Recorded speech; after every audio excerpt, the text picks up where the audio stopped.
அனைவருக்கும் வணக்கம். இது உங்கள் பேசும் பயணம். திரு சுபா அவர்களின் பெயர் முகவரி அன்பு. அத்தியாயம் 1. ரங்கராஜன் மல்லாந்திருந்தான். அவன் கண்களில் நீர் பொங்கி பொங்கி இரு விழியோரங்களிலும் சூடாக இறங்கி காதுகளை நினைத்தது. மனம் கடல் அலை போல் இரைச்சல் போட்டுக்கொண்டு இருந்தது. மனதின் இரைச்சலை அவனால் தாங்க முடியவில்லை. டே ரங்கா, உன்னை மாதிரி ஒரு ஏமாளியை உலகின் எந்த மூலையில் தேடினாலும் பார்க்க முடியாதுடா. டே ரங்கா, உன்னை மாதிரி ஒரு இளிச்சவாயன் எங்கே தேடினாலும் கிடைக்க மாட்டான்டா. இறைந்த மனதை சமாதானப்படுத்தும் பொருட்டு ரங்கராஜன் நெஞ்சை ஒரு முறை நீவி விட்டு கொண்டான். மனம் என்ன மார்பு பகுதியிலாயிருக்கிறது. அவன் தேய்த்து விட்டவுடன் சமாதானம் ஆகிவிட அது பாட்டிற்கு தன் இரைச்சலை தொடர்ந்தது. ரொம்ப நாட்களாகவே ரங்கராஜன் யோசித்ததுதான் இன்று செயல்படுத்த தீர்மானித்திருந்தான். அதனால் இரவு முழுக்க தூங்கவில்லை. நன்றாக தூங்கினால் பொழுது விடிந்த பின்பும் அவன் தூக்கம் களையப் போவதில்லை. முதுகின் மேல் சுள்ளென்று வெயில் தைப்பதை பார்த்துவிட்டு அம்மா பதைத்து போய் வந்து எழுப்பிய பின்தான் அவன் எழுந்து கொள்வான். அம்மாதான் எழுப்பியவள் என்று தெரிந்தால் அவன் உடல் கூசும், உள்ளம் கூசும். இவ்வளவு நேரம் தூங்கிவிட்ட தன் மீது கோபம் வரும்.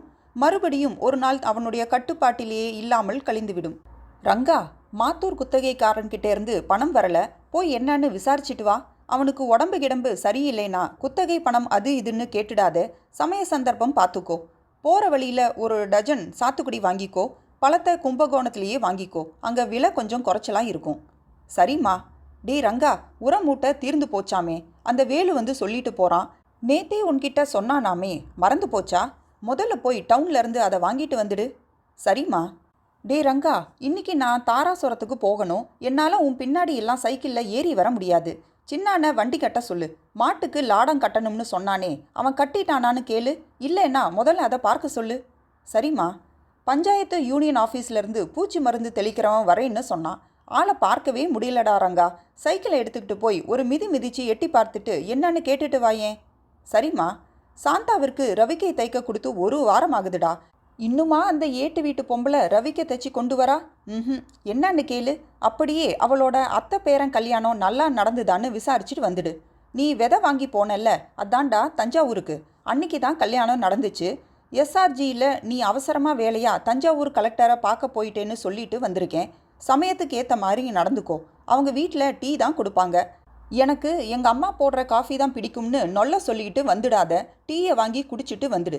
வீட்டுக்கு வந்தால் நான் உனக்கு நல்ல காஃபி போட்டு தரேன். நம்ம வீட்டு ஆம்பளைங்க யாரும் கல்யாணம் விசாரிக்க வரலேன்னு நாளைக்கு யாரும் பாட்டு பாடிடக்கூடாது. என்ன ஞாபகத்தில் இருக்கா? சரிம்மா. பொழுது விடிந்தால் ரங்கராஜனின் நேரம் இப்படித்தான் இறக்கை கட்டி கொண்டு பறக்கும். அம்மா சொன்னதை மறுக்க முடியாது. அம்மா சொன்னதை நிறைவேற்றாமல் அவனால் எங்கேயும் போக முடியாது. அவள் சொன்னதையெல்லாம் செய்து முடித்துவிட்டு வரவே இரவு 10-10:30 ஆகிவிடும். பிற்பகலில் ஒரு முறை எப்படியாவது நடுவில் நேரம் பண்ணிக்கொண்டு வீடு வந்து அம்மா செய்து போடுவதை சாப்பிட்டு விட்டு போயிருப்பான். ராத்திரி வீட்டுக்கு வரும்போது வயிற்றில் பசி தீ கொழுந்துவிட்டு எரிந்து கொண்டிருக்கும். அம்மாதான் சுட சுட சாதம் பரிமாறுவாள். ராத்திரி நேரத்தில் கூட உருளைக்கிழங்கு கறி, வாழைக்காய் கறி, பச்சை மொச்சை மசாலா என்று ஏதாவது ஒரு நாக்கில் நீர் சொட்ட வைக்கும் ஐட்டம் இருக்கும்.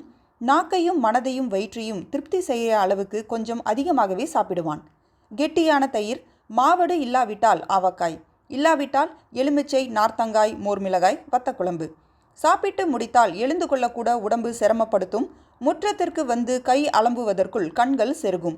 அம்மா அவனை வயல் வரைக்கும் ஒரு நடை போய் வர சொல்லுவாள். அவனுக்கு அது ஒன்றுதான் பிடிக்காத விஷயம். இருந்தாலும் சின்ன வயதில் இருந்தே அம்மா சொன்னதற்கு மறுபேச்சு சொன்னதில்லை. அதனால் வயல் வரை போவான். தண்ணீர் சரியாய் பாய்ச்சிருக்கிறதா பார்ப்பான். அறுவடை நேரம் என்றால் காவல்காரன் தூங்காமல் விழித்திருக்கிறானா பார்த்துவிட்டு எப்படி வீட்டிற்கு வந்து சேருவான் என்றே அவனுக்கு தெரியாது. வீட்டு கதவு திறந்திருக்கும். உள்ளே நுழைவான். கூடத்தில் பாய் விரித்திருக்கும். கால்களை கழுவக்கூட முடியாது. தொப்பென்று பாயில் விழுவான். மறுநாள் அம்மாதான் அவன் முதுகு வெயில் பார்த்து தட்டி எழுப்ப வேண்டியிருக்கும். அம்மா கை தொட்டு எழுப்பிவிட்ட கூச்சத்துடன் அன்றைய பொழுது துவங்கும். அதனாலேயே ரங்கராஜன் இரவு முழுக்க தூங்கவில்லை. கொக்ரக்கோ கோ என்று ஒரு சேவல் கத்தியது. விடிகாலை சேவல் கொக்ரக்கோ என்றுதான் கத்தும். ரங்கராஜனுக்கு சேவல் கோவும் என்று கூட நினைக்க தோன்றவில்லை. இன்னும் விடுகிற நேரம் வரவில்லை. எழுந்து கொண்டான். சுவர்கோழி 1 அல்லது 2 அல்லது 100 இடைவிடாமல் ரீங்கரித்து கொண்டிருந்தது. கூடத்து சுவரில் ஒரு மண்ணெண்ணெய் சிம்னி விளக்கு மாட்டப்பட்டிருந்தது. அதனுடைய குஞ்சு தழல் அவ்வப்போது நடுங்கிக் கொண்டிருந்தது. ரங்கராஜனின் நிழல் அவனுக்கு பின்னால் மிக பெரியதாய் அரக்கன் உடல் போல் கூடம், முற்றம் என்று வீடு முழுவதும் பறந்து நீண்டிருந்தது. கூடத்தை பார்த்தான். அவன் படுக்கைக்கு சற்று தள்ளி அம்மா படுத்து கொண்டிருந்தாள். தூங்கும்போது கூட அம்மா அழகாக இருந்தாள். ஒற்றை நாடி சரீரம், நன்றாக திரண்ட கழுத்து, கை, கால். அம்மாவின் முகத்தில் எப்போதும் போல் புன்சிரிப்பு. அம்மாவிற்கு 40 வயது இருக்கலாம். இருந்தும் தலை நரைக்கவில்லை. பிசிராந்தையாரின் வழித்தோன்றலாய் இருப்பாள். மூக்குத்தியில் ஏதோ ஒரு வெளிச்சக்கதிர்பட்டு கல் மின்னியது. நெற்றியில் அம்மா ஒரு கருந்திலகம் வைத்து கொண்டிருந்தாள். இளவு வீட்டில் 10 நாள் தீட்டை ஒற்றியிருக்கும் பெண்களும் திண்ணையில் 3 நாட்கள் உட்கார்ந்திருக்கும் பெண்களும் தான் அந்த ஊரில் கருந்திலகம் இடுவது வழக்கம். அம்மாவிற்கு என்ன, ஏன் இந்த கருந்திலகம்? ரங்கராஜன் கேட்டதில்லை. அம்மாவை எதிர்த்து கேட்டால் அம்மா என்ன சொல்லி விடுவாளோ என்ற பயம் அவன் வாயை அடைத்துவிட்டது. அம்மாவிற்கு பக்கத்தில் சாந்தா படுத்திருந்தாள். இளமையின் வாசலில் நின்றிருந்தாள். விடிகாலை நேரத்தில் தங்க இதழ்களால் விரிக்கும் மலர்களை நினைவுபடுத்தினாள். அவளது தூக்கத்திலும் அவளது ஆடை ஒரு நேர்த்தியுடன் அவளை மூடி இருந்தது. சில பெண்களை பார்க்கும்போது ரங்கராஜனுக்கு அருவெறுப்புதான் வரும். வாயோரம் எச்சில் வழிந்து வெள்ளை மாவு கோடு தெரிய, தாடைகள் உறக்கத்தில் ஆழ்ந்த மாதிரி. சீச்சி, பெண்கள் இப்படியா உறங்குவார்கள்? சாந்தாவை அப்படியெல்லாம் நினைக்க தோன்றவில்லை. கம்பீரமாய் இருந்தாள். அவள் மேல் ஆசை கொள்ள வைத்தாள். ஆனால் ரங்கராஜன் ஒரு பொழுதும் தன் ஆசையை வெளிப்படுத்தியதில்லை. அவமானப்படாமல் இருக்க வேண்டும் என்றால் ஆசையெல்லாம் புதைத்து தான் ஆக வேண்டும். ரங்கராஜனிடமிருந்து ஒரு நெடிய மூச்சு வெளிப்பட்டது.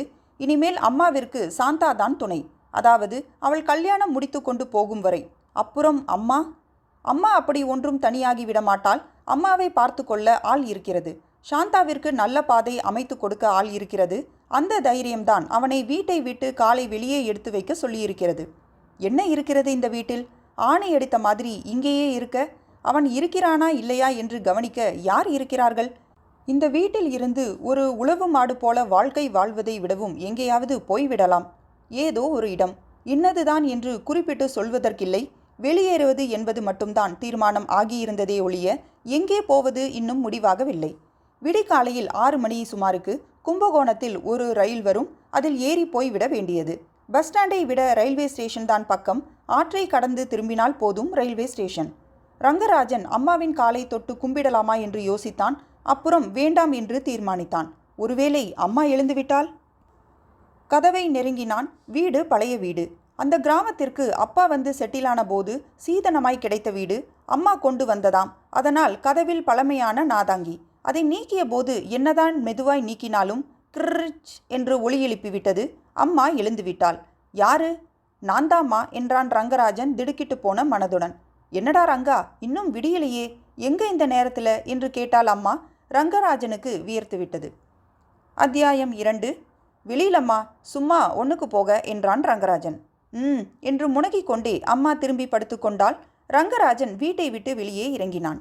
உலகம் இருட்டாக இருந்தது. வான், வெளி, வீடு, வாசல் எல்லாம் வேறு வேறு இல்லை. எல்லாம் ஒன்றே என்ற தத்துவத்தை விளக்குவது போல தோன்றியது ரங்கராஜனுக்கு. அவனுக்கு வழி தெரியும். அதனால் போவது ஒன்றும் பிரச்சனை இல்லை. இந்த வீட்டை விட்டு போகப் போகிறோமே என்ற நினைப்பு அவனை மெல்ல குத்தியது. திண்ணையில் உட்கார்ந்தான். அவன் தினம் ஏறி செல்லும் சைக்கிள் திண்ணை மேல் நிறுத்தப்பட்டிருந்தது. அதன் மட்கார்ட் அவனை உரசியது. சைக்கிளை ஒரு முறை தடவி கொடுத்தான். இனிமேல் சைக்கிளுக்கும் அவனுக்கும் எந்த தொடர்பும் இல்லை. எழுந்தான். திண்ணையிலிருந்து நடை, நடையிலிருந்து படி என்று இறங்கி தெருவை தொட்டான். காலில் செருப்பு கூட அணியவில்லை. கையில் ஒரே ஒரு பை மட்டும். அதில் மாற்று வேட்டி ஒன்று இருந்தது, மாற்று சட்டை ஒன்று. இந்த வீட்டிலிருந்து விடுதலை கிடைத்துவிட்டது. இந்த மனிதர்களிடமிருந்து விடுதலை கிடைத்துவிட்டது. இனி வாழ்க்கை அவனுக்கு மனிதர்களுடன் இல்லை. மனிதர்கள் சஞ்சரிக்காத காடு ஏதாவது இருக்கிறதா? இல்லை, இமயமலை என்கிறார்களே, அங்கே போனால் நதி, பனி, மலை, மரங்கள் இருக்கும். மரங்களில் கனிகள் இருக்கும். பசித்தால் கனிகளை சாப்பிடுவது, புல்லை சாப்பிடுவது, பசிக்காவிட்டால் சும்மா இருப்பது. இயற்கையோடு வாழ்க்கையை இணைத்து கொள்ள வேண்டியதுதான். 20 வருட வாழ்க்கையில் எவ்வளவு ஏமாற்றங்கள்! மனிதர்கள் அத்தனை பேரும் நெஞ்சில் நஞ்சும் உதட்டில் புன்னகையும் தரித்து வலம் வருபவர்கள். அவன் அப்பாவை தெய்வமாக தொழுதான், அம்மாவை தெய்வமாக தொழுதான். அன்னையும் பிதாவும் முன்னறி தெய்வம்.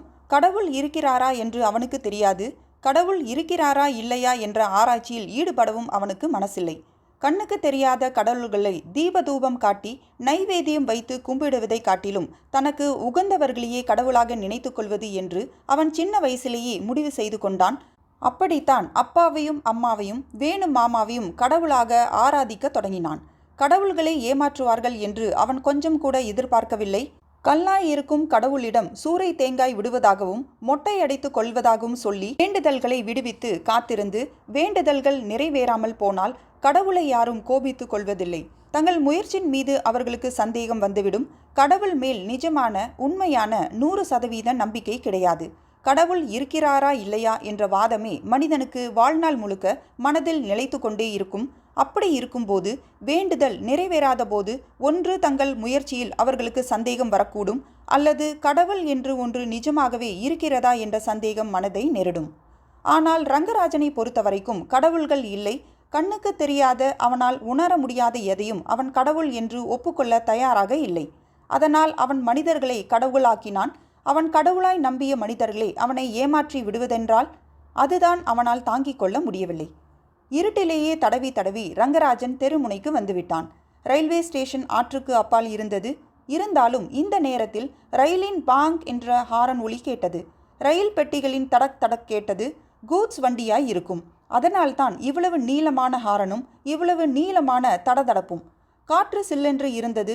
மார்பில் காற்றின் குளுமையை உணர முடிந்தது. சின்ன வயதில் எல்லாம் அப்பா அவனை எப்படி பொத்தி பொத்தி பாதுகாத்தார். அவன் மார்பில் குளிர்காற்று பட்டால் அவனுக்கு சளி பிடித்துவிடும் என்று தன்மேல் போர்த்தி கொண்டிருக்கும் துண்டை எடுத்து அப்பா அவனுடைய சட்டைக்கு மேல் போட்டு விடுவார். அம்மா அப்பாவுக்கு ஒரு படி மேலே அவனுக்கென்று தனியாக ஒரு ஸ்வெட்டரை பின்னி கொடுத்து விட்டாள். அம்மாவுக்கும் அப்பாவுக்கும் கல்யாணம் நடந்ததே ஒரு தனிக்கதை. அதில் கண்ணீர், சோகம், நகைச்சுவை, கருணை எல்லாம் கலந்திருக்கும். அந்த கதையை சொல்ல சொல்லி பல முறை அம்மாவிடம் கேட்டிருக்கிறான். அம்மாவும் சலிக்காமல் சொல்லியிருக்கிறாள். அப்பா அம்மாவை கல்யாணம் பண்ணிக்கொண்ட அந்த சம்பவம் முதல் கட்டு, நடுக்கட்டு, பின்கட்டு என்று வீடு முழுக்க மணந்து கொண்டிருந்தது. கீழ்மங்கலம் சிவன் கோவிலில் கும்பாபிஷேகம். கும்பாபிஷேகத்தை முன்னால் நின்று நடத்திய பஞ்சாட்சரம் ஊரில் பெரிய மனிதர். நஞ்சை புஞ்சை என்று ஏகப்பட்ட பிதுரார்ஜித சொத்து. பஞ்சாட்சரம் அந்த சொத்துக்கு மேல் சொத்து சேர்த்து கொண்டார், கையில் இருந்த பணத்தை வட்டிக்கு விட்டு. பஞ்சாட்சரம் பார்த்தால் சிவப்பழம், நல்ல செக்கச்செவேர் என்று உடல். நெற்றியில் திருநீற்று பட்டை இல்லாமல் அவரை பார்க்கவே முடியாது. ஊர் வழக்கப்படி, உலக வழக்கப்படி தலையை கிராப்பாகி விட்டிருந்தார். சிக்கனமான முடி, அதை அழகாக எண்ணெய் தேய்த்து படிய படிய வாரியிருப்பார். கழுத்தில் ஒற்றை ருத்ராட்சம் தங்கச்சங்கிலியில் கோர்க்கப்பட்டு நடக்கும்போது அந்த மார்பிற்கும் இந்த மார்பிற்கும் ஊஞ்சலாடும். அவர் சாலையில் நடந்தால் சட்டை அணிய மாட்டார். வெறும் 8 முழ சேலம் குண்டச்சிதான். அது தறி பழுப்புடன் எப்போதும் புதிது எடுத்து உடுத்தின மாதிரியே இருக்கும். ஏரோப்ளேன் டயர் வைத்து தைத்த செருப்பை அணிந்து நடப்பார். கிராமத்தில் இருப்பவர்கள் எல்லாம் அவர் எதிரில் வர நேர்ந்தால் உடனே தலைப்பாகையை எடுத்து இடுப்பில் கட்டி கொண்டு தரை வரை குனிந்து வணங்கி செல்வார்கள். நடந்து வரும் பெண்கள் சட்டென்று ஏதோ ஓர் வீட்டு திண்ணை மேல் ஏறி நின்று அவர் சுதந்திரமாக போக வழி செய்து கொடுப்பார்கள். கிராம மக்களுக்கு பஞ்சாச்சாரத்தின் மேல் அவ்வளவு மரியாதை மட்டுமல்ல, பயமும் கூட. ஊரில் அவரிடம் வட்டிக்கு வாங்காதவன் யாரும் இல்லை. வட்டி கட்டாது போனவர்கள் எல்லாம் நாக்கை பிடுங்கிக் கொண்டு சாகும் அளவிற்கு அவரிடம் வசவுகளை வாங்கி கட்டி கொண்டு ஏரோப்ளேன் டயர் வைத்த செருப்பால் அடியும் பட்டிருக்கிறார்கள். அந்த பயம் கூட ஊர்க்காரர்களை ஒதுங்கி போக வைக்கிறது. பஞ்சாட்சரம் அப்படி செருப்பால் அடித்து சேர்த்த பணத்தையெல்லாம் பாவப்பணம் என்று அவர் மனைவி சொல்லிவிட்டால், பஞ்சாட்சரத்தின் பெண் குழந்தைகளில் ஒன்று பிறவி செவிடாகவும் ஊமையாகவும் போனதற்கு அவருடைய பாவமும் ஒரு காரணம் என்று அவர் மனைவி மறுபடியும் குத்தி காட்டியதால் சிவன் கோவில் கும்பாபிஷேகம் பொறுப்பு தன்னுடையது என்று சபையில் சொன்னார். செலவு மொத்தத்தையும் தானே ஏற்று கொள்வதாகவும் கிராமத்து மக்கள் அத்தனை பேருக்கும் கும்பாபிஷேகத்தன்று தன் வீட்டில் விருந்து சாப்பாடு போடுவதாகவும் தெரிவித்தார். கிராம மக்கள் அவரை வள்ளல் என்றார்கள். பாரி, பேகன், காரி, ஓரி எல்லாம் எதற்கு ஆவார்கள் என்ற ரீதியில் கும்பாபிஷேகம் முடிந்ததும் ஒரு சொற்பொழிவும் நிகழ்ந்தது. அதற்கு புறம் விருந்து. வடை, பாயாசம், அப்பளம், நெய், பருப்பு, சாம்பார், எலுமிச்சை ரசம், கெட்டி தயிர், சன்ன அரிசி சாதம், அவியல், கூட்டு, பொரியல், உருளைக்கிழங்கு கறி, இலைகள் மணத்தன. சமையல் கூடம் மணந்தது. முதல் கட்டு, நடுக்கட்டு, பின்கட்டு என்று வீடே விருந்தால் மணத்தது. முதல் கட்டில் ஆண்கள் உட்கார்ந்து ஜர் ஜர் என்று உறிஞ்சி உறிஞ்சி வெட்கப்படாமல் சாப்பிட்டார்கள். நடுக்கட்டில் பெண்கள் வரிசையாய் ஒற்றை காலை உயர்த்தி மடித்து நிறுத்தி உட்கார்ந்திருந்த பந்தி அமர்க்கலமாய் நடந்து கொண்டிருந்தது. எல்லோரும் மனமாற சாப்பிட்டு கொண்டிருந்தார்கள். அந்த கூட்டத்தில் ராஜேஸ்வரி என்னும் ராஜி மிரட்சியுடன் இடம் தேடினாள். ஒரு மூலையில் உட்கார்ந்தாள். அவள் உட்கார்ந்த நேரம் சரியில்லை. எழுந்திரு, ஏய் உன்னைத்தான், எழுந்திருண்ணா என்று அதட்டலாய் குரல் வந்ததும் அரண்டு போய்விட்டாள். நிமிர்ந்து பார்த்தாள். பஞ்சாட்சரம், பாரி, பேரி, ஓரி, பேகன், காரி அவர்களையெல்லாம் மீறிய வள்ளல். உன்னை யார் இங்கே வந்து உட்கார சொன்னது என்று கேட்டார். பந்தியில் உட்கார்ந்த அத்தனை பேரும் திரும்பி ராஜேஸ்வரியை பார்த்தார்கள். அவளுடைய உடலை 1000 ஊசிகள் துளைப்பது போல் இருந்தது. கண்களில் நீர் திரண்டு விட்டது. தொண்டை குழியை எதுவோ அடைத்து கொண்டது. கேட்கிறேன்ல, பதில் சொல்லு என்று பஞ்சாச்சாரத்தின் குரல் மறுபடியும் கோயில் மணி போல் ஓங்கி ஒலித்தது. யாரும் சொல்லல என்று மெல்லிய குரலில் சொன்னாள். பின்ன என்று உதட்டை ஒரு மடி மடித்து கேட்டார் பஞ்சாட்சரம். இடம் காலியா இருந்தது, அதான் வந்து உட்கார்ந்தேன் என்றாள் அவள். அவ்வளவு துளுக்கு போச்சா உனக்கு? அவ்வளவு துளுத்து போச்சான்னு கேட்டேன். அரிதாம் பூசிட்டு ஆடுற கழுதைக்கு இவ்வளவு தைரியம் எங்கிருந்து வந்தது? ராஜி திருத்திரவென விழித்தாள். அழுகை நெஞ்சை முட்டி கொண்டு அடைத்து கொண்டு வந்தது. அவள் பொட்டு கட்டிய குடும்பத்தை சேர்ந்தவள்தான், தாசி குலம்தான். ஆனால் என்ன, அவளுடைய அம்மா ஊரறிய ஒருவனை கல்யாணம் செய்து கொண்டு குடும்பம் நடத்தியவள், பிள்ளைகள் பெற்றவள். அதெல்லாம் கிடக்கட்டும். பொட்டு கட்டிய குடும்பத்தவள் என்றால் தீண்டத்தகாதவளா என்ன? அடுத்தவர்களுடன் உட்கார்ந்து சாப்பிடக்கூட தகுதி இல்லாமல் போய்விடுமா என்ன? இது என்ன நியாயம்? மற்றவர்களை விட உயர்ந்தவள் அல்லவா நான்? ஆண்டவன் சேவைக்காக என்று என்னையே அர்ப்பணித்து கொண்டவள் அல்லவா நான்? அவன் சன்னதியில் சப்திக்கிற சலங்கைகளை கட்டி கொண்டவள் அல்லவா நான்? தாம் தீம் ததியும் ஜில் ஜில் தாம் தருகிட தருகிட ஜில் ஜில். பார்க்க போனால் அந்த ஆண்டவனுக்கு படையல் வைக்கும் நேரத்தில் எனக்கும் வைக்க வேண்டும். சாமிக்கு நைவேத்தியம் காட்டுகிற போதே எனக்கும் நைவேத்தியம் காட்டியிருக்க வேண்டும். பாழாய் போன வயிற்றுக்காக சீக்கிரம் பந்தியில் இடம் பிடித்தது தப்பாகிவிட்டதே. ராஜேஸ்வரியின் மனம் பலவித சிந்தனைகளுடன் புயல் சருகு போல் அல்லாடியது. நீ இப்ப எழுந்துக்கிறியா இல்லையா?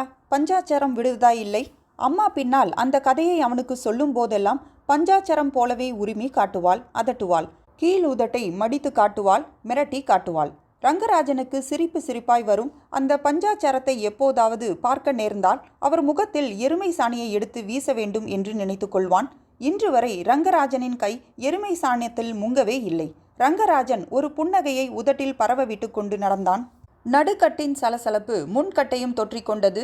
குசுகுசுவென்று குரல்கள் படர்ந்து பாதி பந்தியிலேயே சிலர் எழுந்து நடுக்கூடத்திற்கு வர தலைப்பட்டதும் ராஜிக்கு ரொம்ப அவமானமாக போய்விட்டது. படுத்த படுக்கையாய் கிடக்கும் அவளுடைய அம்மாவிற்கு செய்தி எட்டினால் அவ்வளவுதான். சரி, உட்கார்ந்துட்டா போகட்டும், அதுக்காக பாதி பந்தியிலேயே ஏன் எழுப்பிவிடணும் என்று ஓர் இளைஞன் அவளுக்கு பரிந்து கொண்டு வந்தான். ராஜேஸ்வரிக்கு அந்த இளைஞன் மீது தாங்கொணாத அன்பு பொங்கியது. அவனை அப்படியே அணைத்து உச்சி மோர்ந்து விட வேண்டும் போல் இருந்தது. உங்க வீட்டில் விசேஷம் நடக்கிறப்ப இந்த மாதிரியெல்லாம் நியாயம் பேசுவீராயா என்று பஞ்சாட்சரம் தொண்டை நரம்பு புடைக்க கத்தினார். அந்த இளைஞனுக்கு ரோஷம் பொத்துக்கொண்டது. ஏன் மாட்டேன், மனுஷங்கள்ல யார் வசதி யார் மட்டம் என்று பதிலுக்கு கேட்டான். பேசுறதுக்கு நல்லா தான் இருக்கும், கேட்கறதுக்கு நல்லா இருக்கும், நடைமுறையில தான் என்னையா நடத்தி காட்டணும்? உங்கள் வீட்டில் பந்தி நடக்கிறப்ப இந்த மாதிரி ஒரு பொம்பளைய நடு வீட்டில் உட்கார வச்சு சாதம் போடு, அது போரும். நீ எல்லாம் ஒரு பெரிய மனுஷன், பேச்சாயா பேசுறீங்க? 8 ஊருக்கு நாத்தமடிக்குதே என்று கத்தினான் அந்த இளைஞன். நாராயணா, சும்மா உட்காரு, உனக்கேன் இந்த வம்பெல்லாம் என்று யாரோ சமாதானப்படுத்தினார்கள். நாராயணா நாராயணா. ராஜேஸ்வரிக்கு அந்த பெயர் தேன் போல் இனித்தது. திரௌபதிக்கு சேலை நீட்டிய நாராயணன், யானையின் அவல குரலுக்காக ஓடோடி வந்து சக்கரம் ஏவிவிட்ட நாராயணன், இப்போது அவளையும் காக்க வந்திருக்கிறான் போலும். இப்படியே ஒவ்வொருத்தரும் நகர்ந்துட்டா அவ்வளவுதான். இந்த ஊரில் ஆந்தையும் கோட்டானும் தான் இருக்க முடியும். நீதி நேர்மை எல்லாம் செத்து போயிடும். பசி எல்லோருக்கும் ஒன்று தான், காற்று எல்லோருக்கும் ஒன்று தான், பூமி எல்லோருக்கும் ஒன்று தான். ஏ பொண்ணு, நீ வா என் கூட. இந்த இடத்துல சோறு தின்னா அது பாவம். இந்த ஜென்மத்துக்கு மட்டும் இல்லை, 7 ஜென்மத்துக்கும் பாவம். வா என் கூட சொல்கிறேன். எல்லோரும் விதிர் விதிர்த்து போய் பார்க்க எச்சில் கையால் ராஜேஸ்வரியின் கைத்தலம் பற்றினான் நாராயணன். ராஜேஸ்வரிக்கு மிக பெருமையாக இருந்தது. அத்தியாயம் 3. பஞ்சாட்சரம் இருந்த அதே ஊரில்தான் ராமநாதன் இருந்தார். பஞ்சாட்சரம் அளவிற்கு சொத்து இல்லாதவர், ஆனால் அதற்காக ஒன்றுமே இல்லாதவர் என்று சொல்ல முடியாது. அவருக்கும் நிறைய நிலங்கள் இருந்தன. நஞ்சை புஞ்சை, நஞ்சியில் நெல், புஞ்சையில் கடலை, மஞ்சள், உளுந்து. ராமநாதனுக்கு நிலத்தின் மேல் அபார காதல். பூமி ஒன்றுதான் உலகிலேயே கொஞ்சம் கூட வஞ்சம் என்பதையெல்லாம் அறியாத ஒன்று என்று அடிக்கடி சொல்லுவார். தன்னை நம்பியவர்களை பூமி எப்போதும் கைவிட்டதில்லை என்பதில் அபார நம்பிக்கை அவருக்கு. அதனாலேயே வாழ்நாளில் கடைசி வரை விவசாயத்தையே தொழிலாக கொள்வது என்று தீர்மானித்து விட்டார். தன்னுடைய நிலங்களை மட்டுமின்றி மற்றவர்கள் நிலங்களையும் குத்தகைக்கு எடுத்து அவற்றிலும் பொன் விளைய கண்டவர். பொதுவாக குத்தகைக்காரர்கள் என்றாலே மோசம் செய்பவர்கள் என்ற நம்பிக்கை தஞ்சை மாவட்டத்தில் உண்டு. அந்த நம்பிக்கையை பொய்க்க வைத்தவர் ராமநாதன். குத்தகைக்கு அவரிடம் நிலத்தை விட்டவர்கள் சொந்தமாக விவசாயம் பண்ணியிருந்தாலும் விளைவிக்க முடியாத அளவுக்கு பயிரை விளைவித்து மண்ணை பொன்னாக்கியவர் ராமநாதன். ராமநாதன் சுயம்பு, தானாக முன்னுக்கு வந்தவர். சின்ன வயதில் அவருடைய பெற்றோர்கள் தவறிப்போன பிறகு மிச்சம் என்ன என்று கணக்கு பார்த்தபோது 2 ஏக்கர் நிலம்தான் மிச்சம் இருந்தது. அந்த நிலத்தை உழுது பயிரிட்டு 2 ஏக்கர் நிலத்தை 20 ஏக்கர் நிலமாக மாற்றியவர். சுற்றத்தாரின் வேண்டுகோளுக்கு இணங்க சொந்தத்தில் ஒரு பெண் எடுத்து கட்டியவர். யாரோ ஒரு சாமியார் கோவில் மடத்தில் வெயிலில் வருபட்டு மழையில் நனைந்து உலகப்பற்று இல்லாமல் இருப்பதை கேள்விப்பட்டு அந்த சாமியாரை பார்க்க சென்று யோகமும் தியானமும் கற்றுக்கொண்டு வந்தவர்.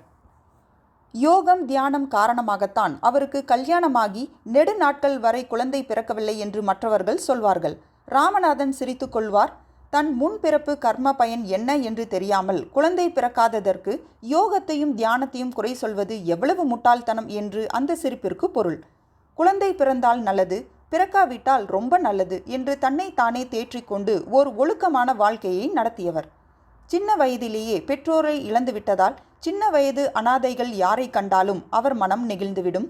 அந்த மாதிரி யாரையாவது பார்க்க நேர்ந்தால் அவர்களுக்கு என்ன உதவி செய்ய முடியுமோ அதை செய்வார், திருப்தியாக மகிழ்ச்சியாக. நாராயணன் கூட சின்ன வயது அனாதைதான். ராமநாதன் தலையெடுத்தவுடன் சந்தித்த முதல் சின்ன அனாதை. அதனால் ராமநாதனுக்கு நாராயணன் மேல் தனி பிரியம்.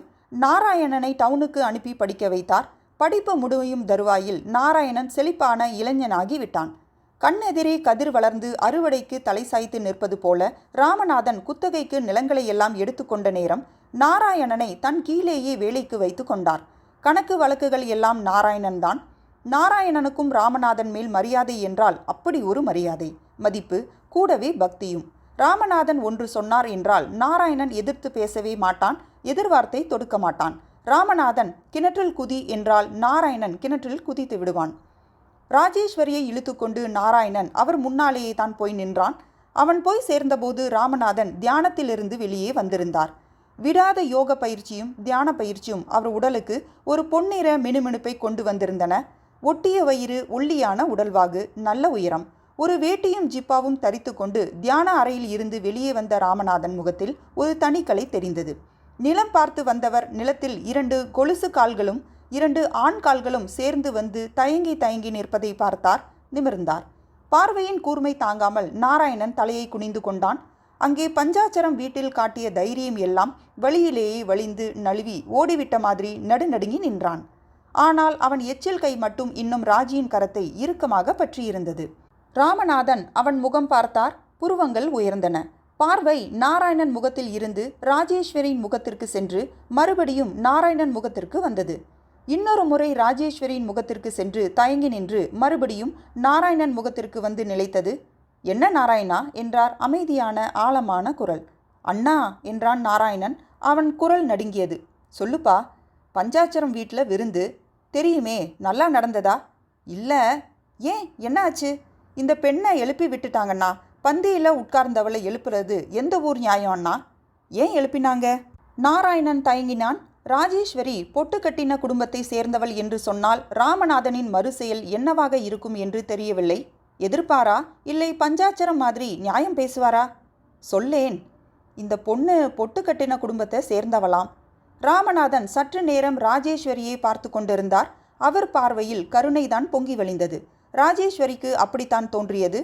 புத்தனுக்கும் இயேசுவிற்கும் பரத்தையாவது பதிவிரதையாவது, நல்லவனாவது கெட்டவனாவது, மேல் ஜாதியாவது கீழ் ஜாதியாவது? ஓஹோ என்றார் ராமநாதன். அந்த ஓஹோவின் அர்த்தம் புரியாமல் தவித்தான் நாராயணன். அதனால் நானும் பாதி பந்தியிலேயே எழுந்துட்டேன்னா? ஏன், உன் பசி அடங்கி போச்சா நாராயணா? இல்லைண்ணா, இந்த பொண்ணுக்கு அந்த பெரிய மனுஷன் ஏற்படுத்தின அவமானத்தை தாங்க முடியலண்ணா, அதான் எழுந்துட்டேன். பஞ்சாச்சரம் வீட்டில் சாப்பிட்றதே பாவம். வா, அண்ணா இருக்கார், அவர் வீட்டில் சாப்பிடலாம்னு கூட்டிட்டு வந்துட்டேன். ஓஹோ என்றார் ராமநாதன் மறுபடியும். இந்த ஓஹோவிற்கும் அர்த்தம் புரியாமல் திணறினான் நாராயணன். வெறும் சாப்பாடு போடத்தானே கூட்டிட்டு வந்த என்று நாராயணனை பார்த்தார். ஆமாண்ணா. அப்படி தெரியலையே நாராயணா, ஏதோ வேகத்தில் எச்ச கையால் அவள் கையை பிடிச்சி இழுத்துக்கிட்டு வாசலுக்கு வந்துட்ட. சரிதான், நம்ம வீடு வரைக்கும் பிடிச்ச கையை விடாமல் இல்லை வந்திருக்க போல இருக்கு.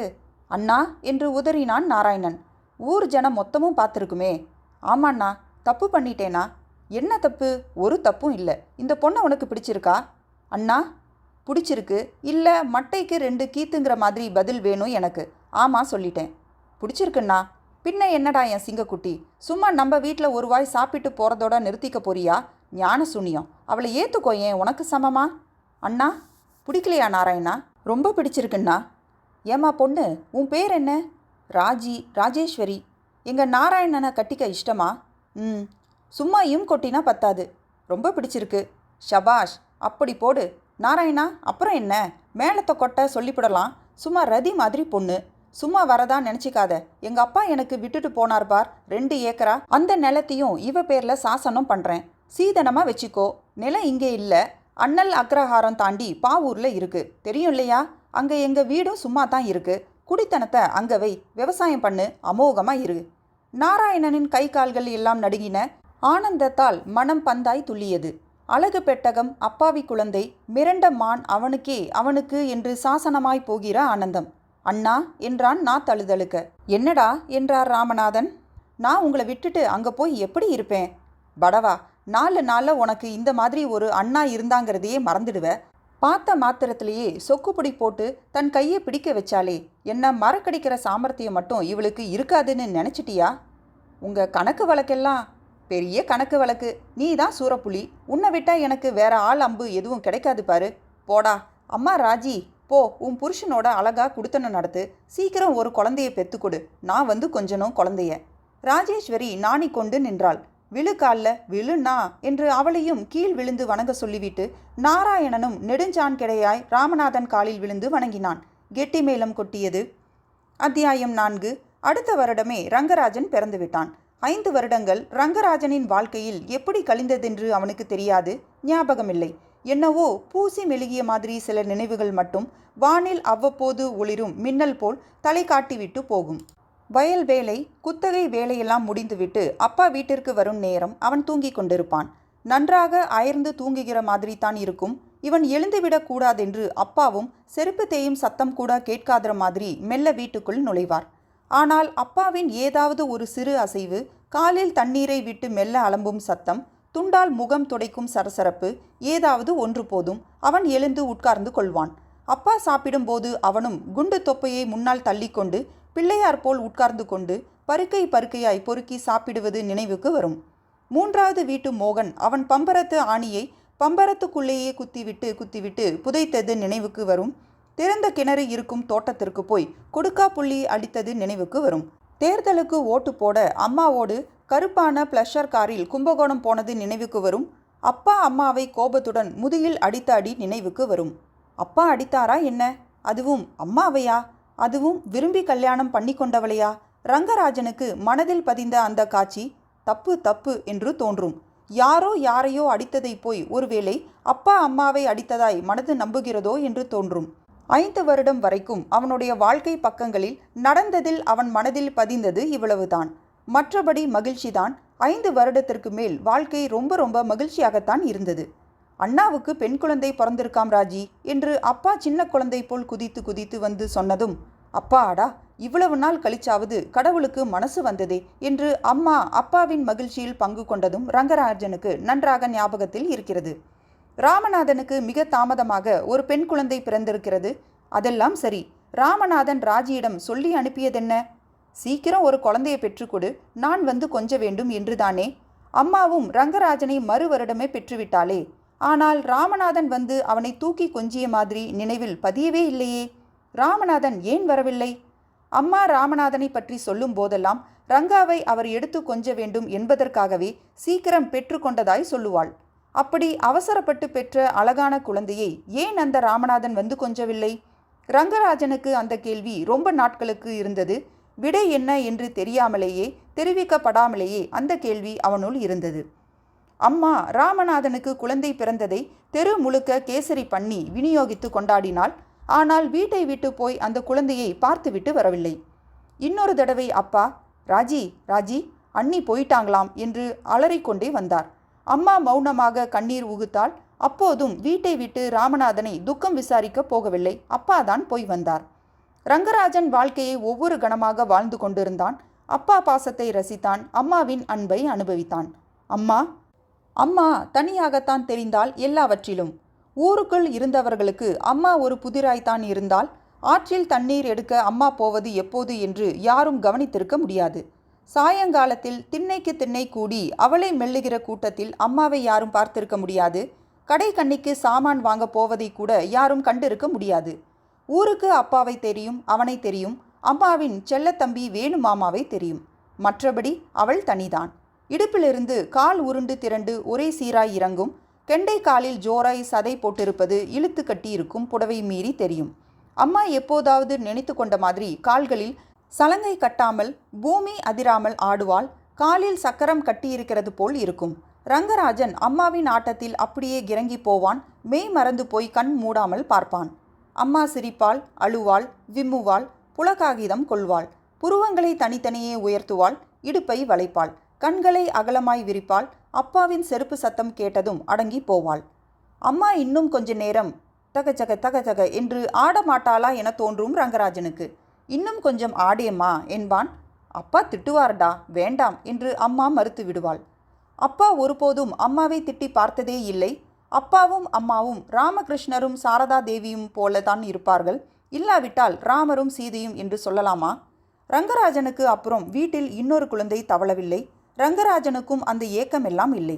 இன்னொரு குழந்தை பிறந்தால் அம்மாவும் அப்பாவும் அவன் மேல் பொழியும் பாசமலையை பொழியாது போய்விடுவார்களோ என்ற பயம்தான் காரணம். அப்படி அவன் தன்னந்தனியாய் வீட்டை வெளியே வந்து கொண்டிருந்த ஒரு பொழுதில்தான் அப்பா சாந்தாவை கூட்டிக் கொண்டு வந்தார். சாந்தாவை அவர் கூட்டிக் கொண்டு வந்த இரவு ரங்கராஜனுக்கு இன்னும் நன்றாக நினைவில் இருக்கிறது. வாழ்க்கையில் சில நிகழ்ச்சிகள் கல்வெட்டில் பொறிக்கப்படுவது போல் மனதில் செதுக்கப்பட்டு விடுமே, அந்த மாதிரி தான் சாந்தாவின் வரவும். அது இரவு நேரம். வெளியே மழையின் தாளம். முற்றத்தில் அங்கங்கே அண்டாக்கள் வைக்கப்பட்டு மழைநீர் தாளத்தோடு அவற்றில் சேகரிக்கப்பட்டு கொண்டிருந்தது.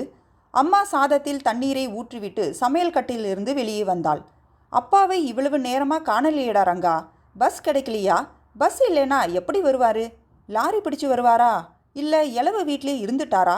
ஒன்றும் புரியலையே என்று உரத்த குரலில் முணுமுணுத்தாள். அம்மாவின் கவலை புரியாத வயது அவனுக்கு. தூக்கம் இமைகளை கீழே இழுத்து பிடித்தது.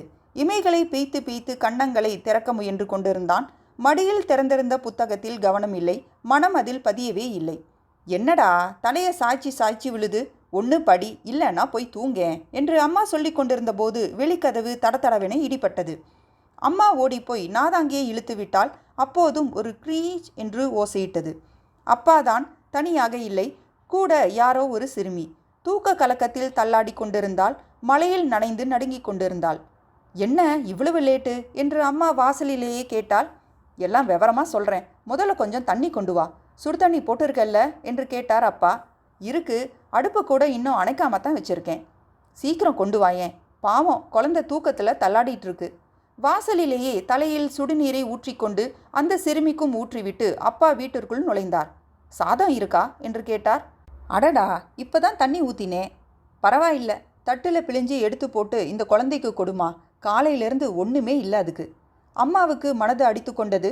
அந்த பெண்ணை பார்த்தால் வேதனைப்பட்டாள். அம்மாவின் மனவேதனை முகத்தில் தெள்ள தெளிவாக தெரிந்தது. அவசர அவசரமாய் தட்டில் சாதத்தை ஒட்ட பிழிந்து போட்டால்.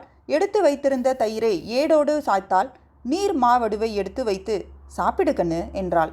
அவள் அழ ஆரம்பித்தாள். விம்மலும் விக்கலுமாய் அழுகை. அந்த பெண்ணின் சின்ன உடம்பு தூக்கி தூக்கி போட்டது. தலையில் தண்ணீர் சூடாக இறங்கியதால் தூக்கம் கலைந்துவிட்டது. துக்கம் கவிழ்ந்துவிட்டது. என்ன ஆச்சுமா, எதுக்கு இப்போ அலற என்று அம்மா அவளுடைய கன்னம் வருடி பரிவோடு கேட்டாள். அம்மா அம்மா என்று இருமுறை உதடு நடுங்கிவிட்டு மறுபடியும் அவள் அழ ஆரம்பித்தாள். அப்பா ஈரத்துண்டால் கண்களில் துளிர்த்த நீரை ஒற்றிக்கொண்டார். அம்மா அவள் தோளை சுற்றி அணைத்து பிடித்து முன் விரல்களால் சாதத்தை அவள் வாய்க்குள் ஊட்டிவிட்டாள். யாருன்னு புரியுதா ராஜி என்று அப்பா கேட்டார். அம்மா அந்த சிறுவியின் முகத்தை பார்த்தால். கண்கள் பெரிதாக முத்து சிப்பிகள் போல் இருந்தன. இமைகள் படபடவென்று அடித்து கொண்டன. முத்துக்களை சரமாய் கோர்த்த மாதிரி பற்கள். ரோஜா நிறத்தில் உதடுகள். கண்ணமேடுகள் புஷ்டியாய் இருந்தன. மோவாயில் ஒரு சிறு குழிவு.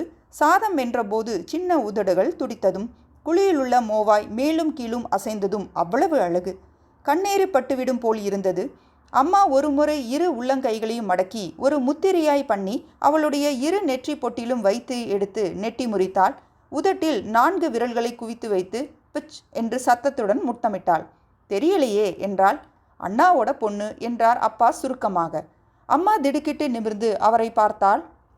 அத்தியாயம் 5. இந்த குழந்தைய கவனிச்சிக்க யாரும் இல்லை. ஏற்கனவே தாய் இல்லாத குழந்தை. இப்போ அப்பாவும் போயிட்டாரு. ராமநாதன் இறந்து விட்டாரா? ரங்கராஜனுக்கு நெஞ்சில் முள் தைத்த மாதிரி இருந்தது. அப்பா வெளியே போனதும் ஒரு துக்கம் விசாரிக்க என்று அவனுக்கு தெரியும். ரங்கராஜன் முதலில் அவ்வளவாய் அதில் அக்கறை காட்டவில்லை. அப்பாவுக்கு நிறைய நண்பர்கள். மார்கழி பஜனை குழுவிலும் உறுப்பினர். கிராமப்புற மேம்பாட்டு வளர்ச்சி பணிக்குழுவிலும் அங்கம் வகிப்பவர். அதனால் தினம் ஒரு திருமணம், தினம் ஒரு சடங்கு, தினம் ஒரு வளைகாப்பு, சீமந்தம், அவ்வப்போது இலவும் கூட வாழ்க்கையில் எல்லாமே இயல்பாக நடப்பவை. அப்படித்தான் ஏதோ ஒரு துக்கம் விசாரிக்க போயிருக்கிறார் என்று அவன் நினைத்து கொண்டிருந்தான். ராமநாதனா? இறந்து போனது ராமநாதனா? அம்மா ஏன் போகவில்லை? குடும்பத்தில் விலக்கேற்றி விட்டவருக்கு இறுதி மரியாதை செய்ய போகக்கூடவா கால் ஒத்துழைக்கவில்லை? ரங்கராஜனுக்கு விடை தெரியாத கேள்விகள் ஆகாயத்தில் மேகங்கள் மிதக்கிற மாதிரி மனதில் மிதந்தன. அண்ணா ரிஷி மாதிரி வாழ்க்கையை நடத்தினாரு. கோயில் மடத்தில் சாமியாராய் போய் பார்த்துட்டு தீட்சை வாங்கிட்டு வந்தாரே, அதிலேருந்து அவர் வாழ்க்கையை தள்ளி நின்று தான் வேடிக்கையை பார்த்தாரு. அண்ணி போனதுக்கு அப்புறம் அவருக்கு பிடிப்பே இல்லாமல் போயிடுச்சு. பொட்டுன்னு உடம்ப விட்டுட்டாரு. பொண்ணை பற்றி கவலைப்பட்டாரா இல்லையான்னு தெரியல.